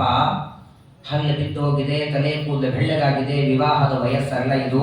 ಅವರು ಇನ್ನೂ ಓದ್ತಾ ಇರುವ 10-18 ವರ್ಷದ ಸಣ್ಣ ಹುಡುಗಿಯರು ಮಕ್ಕಳವರು. ಹೆಂಗ್ ಕೊಡೋದೀಗ? ಆದ್ರೆ ಬೇಡಿಕೆ ಕೊಡ್ತೇನೆ ಅಂತ ಮಾತು ಬೇರೆ ಕೊಟ್ಟಿದ್ದಾರೆ. ಇನ್ನು ಆಗಲಾರಿ ಕೊಡ್ಲಿಕ್ಕಾದ್ರೆ ಕೈಯಲ್ಲಿ ಶಾಪ ರೆಡಿನೇ. ಇದೊಂದು ದೊಡ್ಡ ಸಮಸ್ಯೆ ಇದು. ತಲೆಯೂರಿ ತಪಗೈದು ಪುಣ್ಯವ ಗಳಿಸಿದ್ರೆ ಫಲವಿಲ್ಲ, ಜ್ವಲಿಸುವ ಕೋಪದಿ ಶಾಪವ ಕೊಡುವರು. ಯಾವಾಗ ಶಾಪ ಕೊಡ್ತಾರೆ ಗೊತ್ತಿಲ್ಲ. ಕೊಡೋದಿಲ್ಲ ಅಂದ್ರೆ ಶಾಪ ಕೊಡ್ತಾರೆ. ಮಗಳನ್ನ ಕೊಡ್ತೇನೆ ಅಂದ್ರೆ ನಾನೇ ಮಗಳ ಜೀವನ ಹಾಳು ಮಾಡದಂಗೆ. ಸ್ವಲ್ಪ ಆಲೋಚನೆ ಮಾಡಿ ತುಂಬಾ ಬುದ್ಧಿವಂತ ಮಾಂಧಾತ ಒಂದು ಮಾತಾಡ್ತಾನೆ ಜ್ಞಾನಿಗಳಿಗೆ, ಸ್ವಾಮಿ ನೀವಾಗಿ ಒಂದು ಕನ್ಯೆ ಬೇಕು ಅಂತ ಬೇಡಿದ್ರೆ ಕೊಡದೇ ಇರೋದಕ್ಕೆ ನನಗೇನಿದೆ. ಆದರೆ 50 ಜನ ಕನ್ಯೆಯರಿಗೆ ಅಲ್ಲೊಂದು ದೂರದಲ್ಲಿ ಅಂತಃಪುರ ಕಟ್ಟಿದ್ದೇನೆ. ನೀವಲ್ಲಿ ಹೋಗಿ, ನೀವು ಹೋಗಿ ಅಲ್ಲಿ ಹೇಳಿ ನನ್ನನ್ನ ಯಾರು ಮದುವೆ ಆಗ್ತೀರಿ ಅಂತ ನೀವು ಕೇಳಿ. ಈ ನಿಮ್ಮ ರೂಪ ಲಾವಣ್ಯ ನೋಡಿ ಯಾರಾದರೂ ಒಪ್ಪಿಕೊಂಡ್ರೆ ನೀವು ಕರ್ಕೊಂಡು ಬನ್ನಿ, ಕನ್ಯಾದ ನಾನು ಮಾಡ್ತೇನೆ. ತನ್ನ ಮೇಲಿನ ಜವಾಬ್ದಾರಿ ಹಾಸ್ಕೊಂಡ್ಬಿಟ್ಟ. ಕೊಡೋದಿಲ್ಲ ಅಂದ್ರೆ ಶಾಪ ಕೊಡ್ತಾರೆ. ಅವರೇವಲ್ಲ ಅಂದ್ರೆ ಮೊದಲೇ ಮಾಡಿಕೊಳ್ಳುವ ಕನ್ಯೆಯರೇ ನಾವು ಅಲ್ಲ ಅಂದ್ಬಿಟ್ರೆ ಇವರೇನ್ ಮಾಡೋ ಹಾಗಿಲ್ಲ, ತಿರುಗಿ ಹೋಗ್ತಾರೆ ಅಂತ ಗೊತ್ತಾಗಿ ಅಲ್ಲಿ ಹೋಗಿ ನೀವು ಯಾರನ್ನೇ ಕರ್ಕೊಂಡು ಬಂದು ನಾನು ವಿವಾಹ ಮಾಡಿ ಕೊಡ್ತೇನೆ. ಗೊತ್ತಿತ್ತು ಯಾರು ಒಪ್ಕೊಳ್ತಾರೆ? ಚೆನ್ನಾಗಿದ್ದವರಲ್ಲಿ 20 ಗುಣ 20 ದೋಷ ಎಣಿಸ್ತಾರೆ. ಅಕಸ್ಮಾತ್ ಒಂದು ಕೂದಲೆಲ್ಲೂ ಬೆಳೆ ಕಡಿದ್ರು ವಯಸ್ಸಾಗಿದೆ ಬೇಡ ಇವರು ಅಂತಾರೆ. ಅಂಥದ್ರೊಳಗೆ ಎಲ್ಲ ಇಂದ್ರಿಯಗಳೆಲ್ಲ ಶಿಥಿಲಾಗಿ ಹೋಗಿದೆ, ಜೀರ್ಣ ಆಗಿದೆ, ಅಸ್ಥಿ ಪಂಜರ ಒಳಗುದುಪ ಶಕ್ತಿನೂ ಇಲ್ಲ. ಹೋಗ್ರಿ ಅಂತ ಕಳಿಸಿಕೊಡ್ತಾನೆ. ಆದರೆ ನೋಡಿ ಶ್ರೀಮದ್ ಆಚಾರ್ಯರು ಬ್ರಹ್ಮಸೂತ್ರ ಭಾಷ್ಯದಲ್ಲಿ ಇದನ್ನು ದೃಷ್ಟಾಂತ ಕೊಡ್ತಾರೆ.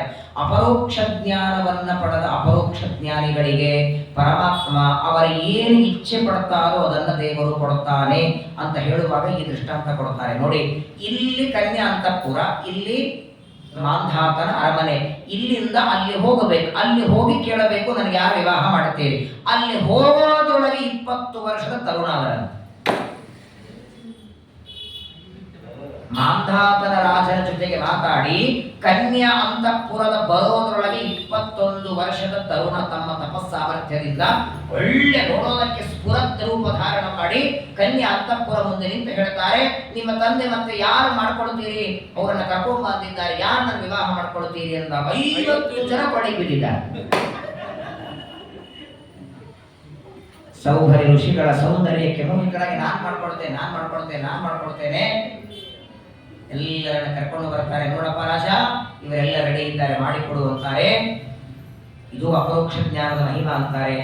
ಏಕಕಾಲ ನಿಮ್ಗೆ ಅನಿಸ್ಬೋದು, 50 ಜನರನ್ನ ಸೌಭರಿಗಳ ಮದುವೆ ಮಾಡ್ಕೊಂಡ್ರೆ ಹೇಗಪ್ಪ?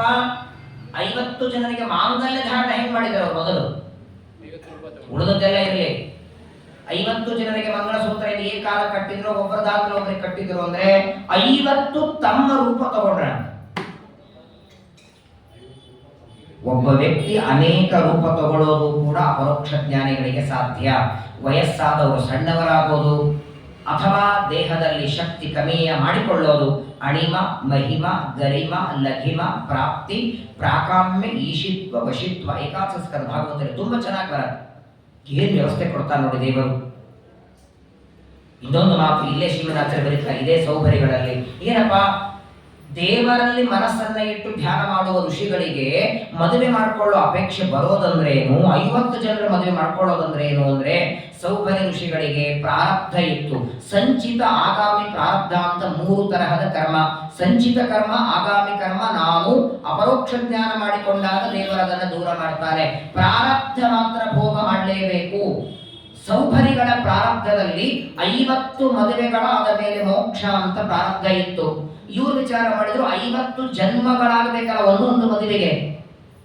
ಒಂದೊಂದು ಜನ್ಮದಲ್ಲಿ ಒಂದೊಂದು ಮದುವೆ ಮಾಡಿಕೊಂಡು 50 ಮದುವೆಗಳಾದ ಮೇಲೆ ಮೋಕ್ಷ ಬೇಡ, ಒಂದೇ ಜನ್ಮದಲ್ಲಿ 50 ಮದುವೆ ಮಾಡಿಕೊಂಡು ಪ್ರಾರಬ್ಧ ತೀರಿಸಿಕೊಡ್ತೇನೆ, ಮುಂದಿನ ಜನ್ಮದಲ್ಲಿ ಮೋಕ್ಷ ಆಗಲಿ. ಪ್ರಾರಬ್ಧ ಕರ್ಮವನ್ನ ತೀರಿಸೋದಕ್ಕಾಗಿ ಸೌಭರಿ ಋಷಿಗಳು ಏಕಕಾಲದಲ್ಲಿ 50 ಜನರನ್ನ ವಿವಾಹ ಮಾಡಿಕೊಳ್ತಾರೆ. ಕನ್ಯಾದಾನವನ್ನ ಮಾಡಿ ಸೌಭರಿ ಋಷಿಗಳಿಗೆ ದಾನವನ್ನ ಕೊಡ್ತಾನೆ. ಅವರೆಲ್ಲರ ಜೊತೆಗೆ ಕೇವಲ ಭಗವಂತನ ಸಂಕಲ್ಪ ಇದ್ದ ಹಾಗೆ ಅವರ ಜೊತೆಗೆ ಇದ್ದು ಅನಂತರ ಅವರೆಲ್ಲರನ್ನೂ ಕರ್ಕೊಂಡು ಅರಣ್ಯಕ್ಕೆ ಹೋಗಿಬಿಡ್ತಾರೆ. ಇಂತಹ ಮಹಾಜ್ಞಾನಿಗಳು ಸೌಭರಿ ಋಷಿಗಳು. ಸಾಮಾನ್ಯವಾಗಿ ಋಷಿಗಳನ್ನ ವಾನಪ್ರಸ್ಥಾಶ್ರಮರು ಅಂತ ಕರೆಯುವರು. ವಾನಪ್ರಸ್ಥರು ಸನ್ಯಾಸಿಗಳು, ಆದರೆ ಇಲ್ಲಿ ಗೃಹಸ್ಥರಾಗಿ ಋಷಿಗಳು ಸೌಭರಿಗಳು. ವಸಿಷ್ಠರು ಗೃಹಸ್ಥರೇ, ಅರುಂಧತಿಯನ್ನು ಮಾಡಿಕೊಂಡ, ಆದರೆ ಸಂಪೂರ್ಣವಾಗಿ ಋಷಿಗಳಾದವರು ಯತಿಗಳಾಗಿರ್ತಾರೆ, ಸನ್ಯಾಸಿಗಳಾಗ್ತಾರೆ. ತಮ್ಮ ಮಂತ್ರ ಸಾಮರ್ಥ್ಯದಿಂದ ಎಲ್ಲ 50 ಜನರ ವಿವಾಹ ಮಾಡಿಕೊಂಡು ಅವರ ಜೊತೆಗೆ ಅನೇಕ ವರ್ಷಗಳವರೆಗೆ ಸಂಸಾರವನ್ನು ಮಾಡಿ ಅನಂತರದಲ್ಲಿ ಸೌಭರಿ ಋಷಿಗಳು ತಮ್ಮ ದೇಹವನ್ನು ಬಿಡುತ್ತಾರೆ. ಇವರ ಕಥೆ ಮುಂದೆ ದಶಮಸ್ಕಂದಲು ಸ್ವಲ್ಪ ಬರ್ತದೆ. ಇದೇ ಸೌಭರಿ ಋಷಿಗಳು ಆ ಕಾಲಿಯಾ ಸರ್ಪವನ್ನ, ಯಮುನಾ ನದಿಯ ಮಡುವಿನಲ್ಲಿ ಕಾಲಿಯಾ ಸರ್ಪ ಇರ್ತಾರೆ. ಅವನು ಒಳಗಿದ್ದದಕ್ಕೆ ನೀರೆಲ್ಲ ವಿಷ ಆಯಿತು. ಕೃಷ್ಣ ಅಂತಾನೆ ಇಲ್ಲಿ ಇರಬೇಡ, ಇಲ್ಲಿಂದ ಹೋಗು ಹೊರಗೆ ಅಂದ್ರೆ ಗರುಡ ತಿಂತಾನೆ. ನನಗೆ ಗರುಡ ಹೊರಗೆ ಹೋದ್ರೆ ತಿಂತಾನೆ, ಅವನ ರಕ್ಷಣೆಗೆ ಕೂತೀನಿ. ಇವತ್ತು ಇಲ್ಲಿ ಬರಲ್ವಾ ಗರುಡ ಅಂದ್ರೆ ಬರಲ್ಲ, ಯಾಕಂದ್ರೆ ಇದೇ ಸೌಭರಿ ಶಾಪ ಇದೆ. ಗರುಡ ದೇವರು ಇಲ್ಲಿ ಬಂದ್ರೆ ಸತ್ತು ಹೋಗಲಿ ಅಂತ ಸೌಭರಿಗಳ ಶಾಪ ಕೊಟ್ಟಿರ್ತಾರೆ. ಇಲ್ಲೆಲ್ಲ ಶ್ರೀಮದಾಚಾರ್ಯ ಮಾತು ಬೇಕು. ಯೋಗ್ಯತೆಯ ಗರುಡ ಎಲ್ಲಿ, ಸೌಭರಿಗಳಲ್ಲಿ. ಸಣ್ಣವರು ದೊಡ್ಡವರಿಗೆ ಶಾಪ ಕೊಟ್ಟರೆ ಏನು ಹಾನಿ ಇಲ್ಲ, ಆದರೂ ಅವರೇ ಇಚ್ಛೆಯಿಂದ ತಗೊಳ್ತಾರೆ. ಸರಿ, ಹಾಗಾದ್ರೆ ಯುವನಾಶ್ವನ ಮಗ ಮಾಂಧಾತ ರಾಜನಿಗೆ 50 ಜನ ಹೆಣ್ಣು ಮಕ್ಕಳು. ಅವರ ಕಥೆಯನ್ನ ಶುಕಾಚಾರ್ಯ ಹೇಳಿ, ಇನ್ನು 3 ಜನ ಗಂಡು ಮಕ್ಕಳೇನಿದ್ದಾರೋ, ಪುರುಕುತ್ಸ, ಅಂಬರೀಷ ಹಾಗೂ ಮುಚುಕುಂದ ಅಂತ 3 ಜನ. ಅದರಲ್ಲಿ ಮುಚುಕುಂದನ ಕಥೆಯನ್ನು ಮುಂದೆ ಹೇಳುತ್ತಾರೆ. ದಶಮಸ್ಕಂದ ಭಾಗವತದಲ್ಲಿ ಶ್ರೀಕೃಷ್ಣ ಪರಮಾತ್ಮನ ದರ್ಶನ ನಿತ್ಯ ಮಾಡುತ್ತಾನೆ. ನಿತ್ಯನೇ ವರವಾಗಿ ಬೇಡದವನು ಇವನು ಅಲ್ಲ. ಹೇಳದೆ ಬರೋದೇ ಒಂದು, ಕೇಳದೆ ಬರೋದೇ ಒಂದು ನಿತ್ಯ, ಅದನ್ನು ಬೇಕು ಅಂತ ವರದಿಂದ ಬೇಡ್ಕೊಳ್ತಾನೆ. ಅವನ ಕಥೆಯನ್ನ ಆಮೇಲೆ ಹೇಳಿ, ಈಗ ಉಳಿದಂತಹ 2 ಮಕ್ಕಳ ಕಥೆ ಹೇಳ್ತಾರೆ. ಅಂಬರೀಷ ಅಂತ ಏನಿದ್ದಾನೋ, ಈ ಅಂಬರೀಷ ರಾಜ ಹರಿತಸ್ತಸ್ಯ ಪುತ್ರೋಭೂನ್ ಮಾಂಧಾತ್ರ ಪ್ರವರಾಯಿಮೆ. ಇವನಿಗೆ ಮುಂದೆ ಅಂಬರೀಷನಿಗೆ, ಮಾಂಧಾತ ರಾಜನ ಮಗನಾದಂತಹ ಈ ಅಂಬರೀಷನಿಗೆ ಅನೇಕ ಜನ, ಪುರುಕುತ್ಸ, ಮೊದಲು ಪುರುಕುತ್ಸನ ವಂಶ ಹೇಳ್ತಾರೆ. ಪುರುಕುತ್ಸನಿಗೆ ರಸಾತಲದಲ್ಲಿ ಎಲ್ಲ ಹಾವುಗಳು ಇವನ ರಸಾತಲ ಕರ್ಕೊಂಡು ಹೋಗಿ ಬಿಡುತ್ತಾರೆ. ಮಾಂಧಾತ ರಾಜನ ಮಗನಾದಂತಹ ಪುರುಕುತ್ಸನಿಗೆ ಒಳ ಕರ್ಕೊಂಡು ಹೋಗ್ತಾರೆ. ಅಲ್ಲಿ ನರ್ಮದ ಅನ್ನುವಂತಹ ಕನ್ಯೆಯನ್ನ ವಿವಾಹ ಮಾಡಿಕೊಳ್ತಾನೆ. ಅನೇಕ ಜನ ಮಕ್ಕಳನ್ನ ಪಡಿತಾನೆ. ಅವನ ಮಗನೇ ವಿಜಯ ಅಂತ. ಮಾಂಧಾತನ ಮಗ ಪುರುಕುತ್ಸ, ಅವನ ಮಗ ವಿಜಯ. ಅವನಿಗೆ ಮುಂದೆ ತ್ರಸದಸ್ಯು ಅಂತ ಮಗ ಆಗ್ತಾನೆ. ಅವನಿಗೆ ಅರಣ್ಯ ಅಂತ ಮಗ ಆಗ್ತಾನೆ. ಅವನ ಮಗ ಹರಿಯಶ್ವ, ಹರಿಯಶ್ವನ ಮಗ ಅರುಣನ ಮಗ ತ್ರಿಬಂಧುರ. ಈ ತ್ರಿಬಂಧುರ ಇವನಿಗೆ ಇನ್ನೊಂದು ಹೆಸರಿದೆ ತ್ರಿಶಂಕು. ತ್ರಿಬಂಧುರ ಅಂತ ಕರೀತಾರೆ. ಇವನಿಗೆ ಸತ್ಯವ್ರತ ಅಂತ ಹೆಸರು. ಇವನ ಮಗನೇ ತ್ರಿಶಂಕು. ಇವನಿಗೆ ಇನ್ನೊಂದು ಹೆಸರು ತ್ರಿಬಂಧನಿಗೆ ತ್ರಿಶಂಕು ಅಂತ ಹೆಸರು. ಈ ತ್ರಿಶಂಕುವಿಗೆ ವಿಶ್ವಾಮಿತ್ರರು ಅದೇ ದೇಹದಿಂದ ಸ್ವರ್ಗಕ್ಕೆ ಕಳಿಸ್ತಾರೆ. ಪ್ರಾಪ್ತ ಚಾಂಡಾಲತಾಂ ಶಾಪಾತ್ ಗುರು ಕೌಶಿಕ ತೇಜಸ. ಈ ತ್ರಿಶಂಕುವಿಗೆ ವಸಿಷ್ಠರು ಶಾಪ ಕೊಡ್ತಾರೆ, ಚಾಂಡಾಲ ಆಗು ಅಂತ. ಆದರೆ ವಸಿಷ್ಠರು ಚಾಂಡಾಲ ಆಗುವಂತ ಶಾಪ ಕೊಟ್ಟರು. ವಿಶ್ವಾಮಿತ್ರರ ತಪಸ್ಸಿನಿಂದ ಸಾಮಾನ್ಯವಾಗಿ ನೀವು ಸ್ವರ್ಗಕ್ಕೆ ಹೋಗಬೇಕಾದರೆ ನೋಡಿ, ಸ್ವರ್ಗಕ್ಕೆ ಹೋಗುವುದಕ್ಕೆ ಎಲ್ಲರಿಗೂ ಅಪೇಕ್ಷೆ ಇದೆ, ದೇಹ ಬಿಡ್ಲಿಕ್ಕೆ ಯಾರು ರೆಡಿ ಇಲ್ಲ. ಸ್ವರ್ಗಕ್ಕೆ ಬರ್ತೀರಾ ಅಂದ್ರೆ ಹೂ ಅಂತಾರೆ, ಈ ದೇಹ ಬಿಡಿ ಅಂದ್ರೆ ಹಾಗಿಲ್ಲ. ಇದೇ ದೇಹದಿಂದ ಸ್ವರ್ಗಕ್ಕೆ ಕರ್ಕೊಂಡು ಹೋಗ್ರಿ ಅಂದ್ರೆ ಏನೋ ಸಾಧ್ಯ ಇಲ್ಲ. ಸ್ವರ್ಗಕ್ಕೆ ಹೋಗಬೇಕಾದ್ರೆ ಈ ದೇಹ ಬಿಡಬೇಕು. ಆದರೆ ಇದೇ ಪಂಚಭೌತಿಕ ಶರೀರದಿಂದ ವಿಶ್ವಾಮಿತ್ರರು ಈ ತ್ರಿಶಂಕುವಿಗೆ ಸ್ವರ್ಗಕ್ಕೆ ಕಳಿಸ್ತೇನೆ ಅಂತ ಕರ್ಕೊಂಡು ಹೋಗ್ತಾರೆ. ಆ ಕಡೆ ವಸಿಷ್ಠರ ಶಾಪ, ವಿಶ್ವಾಮಿತ್ರ ಸ್ವರ್ಗಕ್ಕೆ ಕರ್ಕೊಂಡು ಹೋಗ್ತಾರೆ. ಮಧ್ಯದಲ್ಲಿ ನಿಂತು ಬಿಟ್ಟ ತ್ರಿಶಂಕು ಸ್ವರ್ಗ ಆಯ್ತದು. ವಿಶ್ವಾಮಿತ್ರ ತಪಶಕ್ತಿ ತುಂಬಾ. ಇವತ್ತು ನಾವೆಲ್ಲರೂ ಗಾಯತ್ರಿ ಮಂತ್ರವನ್ನು ಹೇಳ್ತೀವಲ್ಲ, ಗಾಯತ್ರಿ ಮಂತ್ರದಲ್ಲಿ ಎರಡು, ಬ್ರಹ್ಮ ಗಾಯತ್ರಿ, ವಿಶ್ವಾಮಿತ್ರ ಗಾಯತ್ರಿ. ವಿಶ್ವಾಮಿತ್ರ ಋಷಿಗಳು ಮೊದಲು ಕ್ಷತ್ರಿಯರು. ವಸಿಷ್ಠರ ಬ್ರಾಹ್ಮಣ್ಯ, ವಸಿಷ್ಠರ ಬ್ರಹ್ಮಜ್ಞಾನವನ್ನ ಕಂಡು ನಾನು ವಸಿಷ್ಠರಾದಂಗೆ ಆಗಬೇಕು ಅಂತ ಹಠದಿಂದ ದಿಗ್ಬಲಂ ಕ್ಷತ್ರಿಯ ಬಲಂ ಬ್ರಹ್ಮತೇಜೋ ಬಲಂ ಬಲಂ. ವಿಶ್ವಾಮಿತ್ರರ ಕಥೆ ತುಂಬಾ ಚೆನ್ನಾಗಿ ರಾಮಾಯಣದಲ್ಲಿ ತುಂಬಾ ವರ್ಣನೆಯನ್ನು ಕೊಡ್ತಾರೆ. ಅಂತಹ ತ್ರಿಶಂಕುವಿಗೆ ವಿಶ್ವಾಮಿತ್ರರು ತಮ್ಮ ತಪಸ್ಸಾಮರ್ಥ್ಯದಿಂದ ಸ್ವರ್ಗದಲ್ಲಿ ದೇಹ ಸಹಿತವಾಗಿ ಪ್ರವೇಶ ಮಾಡುವಂತ, ನಾನಿದ್ದೇನೆ ಹೋಗಂದ್ರಂತ. ಇದೇ ಶರೀರದಿಂದ ತ್ರಿಶಂಕು ಸ್ವರ್ಗಕ್ಕೆ ಹೋಗುವಾಗ ದೇವತೆಗಳಂತಾರೆ, ಎಲ್ಲಿ ಹೊರಟಿದ್ದೆ ಅಂದ್ರು. ಇದು ಸ್ವರ್ಗಲೋಕಪ್ಪ, ಸ್ವರ್ಗಲೋಕದಲ್ಲಿ ಬರಬೇಕಾದ್ರೆ ಈ ಶರೀರದಿಂದ ಬರುವ ಹಾಗಿಲ್ಲ, ಈ ಶರೀರ ಬಿಟ್ಟು ಬಾ. ಇಲ್ಲ, ವಿಶ್ವಾಮಿತ್ರ ಇದೇ ಶರೀರದಿಂದ ಹೋಗಂದಿದ್ದಾರೆ, ಇವ್ರು ಹೋಗಂತಾರೆ, ಅವ್ರು ಇಲ್ಲಿ ಬರಬೇಡ ಹೋಗಂತಾರೆ. ಹೋಗ್ಲಿಕ್ಕೆ ಎಲ್ಲಿ ಇವನು? ಇಲ್ಲಿ ಹಾಲ್ ಫುಲ್ ಆಗಿದೆ, ಮೇಲೆ ಹೋಗುವಂತ ಇಲ್ಲಿ ಕಳಿಸ್ತಾರೆ, ಮ್ಯಾಲ ಜಾಗ ಇಲ್ಲ ಅವ್ರು ಕಳಿಸ್ತಾರೆ. ಏನ್ ಮಾಡಬೇಕೆ ಪಾಪ ಮಧ್ಯದಲ್ಲಿದ್ದವರು. ತ್ರಿಶಂಕು ಸ್ವರ್ಗ, ದೇವತೆಗಳು ಕರ್ಕೋತಾ ಇಲ್ಲ, ವಿಶ್ವಾಮಿತ್ರ ಇಲ್ಲಿಂದ ಹೋಗುವಂತಿದ್ದಾರೆ, ಮಧ್ಯದಲ್ಲೇನೆ ನಿಂತು ಬಿಡ್ತಾನೆ. ಈ ತ್ರಿಶಂಕು ಅವನಿಗೆ ವಿಶೇಷವಾಗಿ ಪರಮಾತ್ಮನ ಅನುಗ್ರಹದಿಂದ ಇವನ ಮಗನೇ ಹರಿಶ್ಚಂದ್ರ. ತ್ರಿಬಂಧುರನಿಗೆ ತ್ರಿಶಂಕು ಅಂತ ಹೆಸರು, ತ್ರಿಶಂಕುವಿಗೆ ಹರಿಶ್ಚಂದ್ರ ಮಗ. ಆದರೆ ಪ್ರಾಯ ಜಗತ್ತಿನೊಳಗೆ ಈ ಹರಿಶ್ಚಂದ್ರನ ಹಿಂದೆ ಒಂದು ಶಬ್ದ ಇಡ್ತಾರೆ ನೋಡಿ, ಇಡೀ ಅವನ ಚರಿತ್ರೆ ಸತ್ಯ ಇರಲಿಲ್ಲ. ಹರಿಶ್ಚಂದ್ರನ ಕಥೆ ಅವನಷ್ಟು ಸುಳ್ಳು ಮಾತಾಡೋದು ಇನ್ನೊಬ್ಬರು ಇಲ್ಲ. ಆಕ್ಚುಲಿ ನೋಡಿದ್ರೆ ಸುಳ್ಳು ಹರಿಶ್ಚಂದ್ರ ಆಗಬೇಕು, ಆದರೂ ಸತ್ಯ ಹರಿಶ್ಚಂದ್ರ ಅಂತ ಪಾಪ ಜಗತ್ತಲ್ಲಿ ಪ್ರಸಿದ್ಧನಾದ ಆ ತ್ರಿಶಂಕುವಿನ ಮಗನಾದ ಹರಿಶ್ಚಂದ್ರನ ಕಥೆ ತುಂಬಾ ಚೆನ್ನಾಗಿದೆ. ಅವನನ್ನ ಸತ್ಯ ಅಂತ ಕರೆದದ್ದು ಹೇಗೆ, ಅವನು ಮಾಡಿದ ತಪಸ್ಸೇನು, ಹರಿಶ್ಚಂದ್ರನ ಕಥೆ. ಹರಿಶ್ಚಂದ್ರನಿಗೆ ಮುಂದೆ ರೋಹಿತ ಅಂತ ಮಗ ಆಗ್ತಾನೆ. ಅದೇ ವಂಶದಲ್ಲಿ ಮುಂದೆ ಸಗರ ರಾಜ, ಸಗರನ ವಂಶದಲ್ಲಿ ದಿಲೀಪ ಬರ್ತಾನೆ, ಅಂಶುಮಾನ್ ಬರ್ತಾನೆ, ಭಗೀರಥ ಬರ್ತಾನೆ. ಅದೇ ವಂಶದಲ್ಲಿ ಮುಂದೆ ಕೇವಲ ಒಂದೇ ಮುಹೂರ್ತದಲ್ಲಿ ತನ್ನ ಆಯುಷ್ಯವನ್ನು ತಿಳ್ಕೊಂಡು ಉದ್ಧಾರನಾದಂತಹ ಕಟ್ವಾಂಗ ಬರ್ತಾನೆ. ಅವನ ಮಗ ದೀರ್ಘಬಾಹು, ಅವನ ಮಗ ರಘು, ಅವನ ಮಗ ಅಜ, ಅವನ ಮಗ ದಶರಥ, ಅವನ ಮಗನೇ ಶ್ರೀರಾಮಚಂದ್ರ. ಇದು ಸೂರ್ಯವಂಶದಲ್ಲಿ ರಾಮರವರೆಗೆ. ನಾಳೆ ದಿನ ಸೂರ್ಯವಂಶ ರಾಜರ ಕೊನೆ, ಅಂದ್ರೆ ಈ 6 ದಿನ ಪ್ರವಚನದ ಕೊನೆಯ ದಿನ ಸೂರ್ಯವಂಶದ ರಾಜರ ಈ ಕಥೆಯನ್ನು ಕೇಳಿ ರಾಮಚಂದ್ರನವರೆಗೆ, ಸೂರ್ಯವಂಶದ ಮುಕುಟ ಶಿಖಾಮಣಿಯಾದ ರಾಮನವರೆಗೆ ಎಲ್ಲ ಕಥೆಗಳನ್ನ ಶ್ರವಣ ಮಾಡಿ, ಶ್ರೀಕೃಷ್ಣನಿಗೆ ಅತ್ಯಂತ ಪ್ರೀತ್ಯಾಸ್ಪದ ಮಾಸವೇ ಶ್ರಾವಣ ಮಾಸ. ಅವನೇ ಆರಿಸ್ಕೊಂಡಿದ್ದಲ್ವೇ? ರಾಮನಿಗೆ ಚೈತ್ರ ಮಾಸ ಇದ್ರೆ ಕೃಷ್ಣನಿಗೆ ಶ್ರಾವಣ ಮಾಸ. ಹಾಗಾಗಿ ತನ್ನ ಅವತಾರಕ್ಕೆ ತಾನೇ ಶ್ರಾವಣ ಮಾಸ ಆರಿಸಿಕೊಂಡಿದ್ದಾನಾದ್ದರಿಂದ ನೆಕ್ಸ್ಟ್ ಪ್ರವಚನ ಇರೋದೇ ಶ್ರಾವಣ ಮಾಸ 25ನೇ ತಾರೀಕು. ಮತ್ತೆ ಶ್ರಾವಣ ಮಾಸದ ಪ್ರತಿಪದ ಅವತ್ತಿನಿಂದ ಚಂದ್ರವಂಶದ ಕಥೆ, ಚಂದ್ರವಂಶದ ರಾಜರು, ಅಲ್ಲಿ ಶ್ರೀಕೃಷ್ಣ ಪರಮಾತ್ಮ ಅವತಾರ ಮಾಡಿದ ಕಥೆ ಬರ್ತದೆ. ಅದನ್ನ ಮತ್ತೆ ಶ್ರಾವಣ ಮಾಸದಲ್ಲಿ ತಿಳಿಯೋಣ. ನಾಳಿಗೆ ಟೀಕಾಕೃತ್ಪಾದರ ಉತ್ತರಾರಾಧನೆ. ಈ 6 ದಿನಗಳಿಂದ ನಡೆದ 9ನೇ ಸ್ಕಂದದಲ್ಲಿ ಸೂರ್ಯವಂಶದ ರಾಜರ ಕಥೆಯ ಒಂದು ಸಮಾಪ್ತಿಯನ್ನ ನಾಳೆಗೆ ಮಾಡಿ, ಆ ಎಲ್ಲ ಸೂರ್ಯವಂಶದಲ್ಲಿ ಬರುವ ರಾಜರು ನಮ್ಮ ನಮ್ಮ ಯೋಗ್ಯತೆಗೆ ತಕ್ಕಂತೆ ನಮಗೂ ದೇವರಲ್ಲಿ ಭಕ್ತಿಯನ್ನ ಕೊಡಲಿ, ಶ್ರದ್ಧೆಯನ್ನ ಕೊಡಲಿ. ನಾವೇ ಮಾಂಧಾತಲ್ಲ, ನಾವೇ ಅಂಬರೀಷನೂ ಅಲ್ಲ. ಕೊನೆ ಪಕ್ಷ ಅವರ ಕಥೆ ಕೇಳಿದ್ದಕ್ಕೆ ಅತ್ಯಲ್ಪ ಭಕ್ತಿ ನಮ್ಮಲ್ಲಿ ಬಂದು ಆ ರಾಜರ ಕಥೆ ಕೇಳಿದ ಸಾರ್ಥಕವಾಗುತ್ತೆ. ಅಂತಹ ಸೂರ್ಯವಂಶದ ರಾಜರ ಅನುಗ್ರಹ ನಮ್ಮ ಮೇಲಾಗಲಿ ಅಂತ ಆ ಎಲ್ಲ ರಾಜರಲ್ಲಿ ಅಂತರ್ಯಾಮಿಯಾದ ರಾಜರಾಜೇಶ್ವರ ಅನ್ನುವ ಪರಮಾತ್ಮನಲ್ಲಿ ಪ್ರಾರ್ಥನೆಯನ್ನು ಮಾಡಿ ಸೂರ್ಯವಂಶದ ರಾಜರ ಕಥೆಯನ್ನು ನಾಳೆಗೆ ಸಮಾಪ್ತಿ ಮಾಡಿ ಮತ್ತೆ ಚಂದ್ರವಂಶದ ಕಥೆಯನ್ನು ಮತ್ತೆ ಶ್ರವಣ ಮಾಡೋಣ. ಶ್ರೀಕೃಷ್ಣ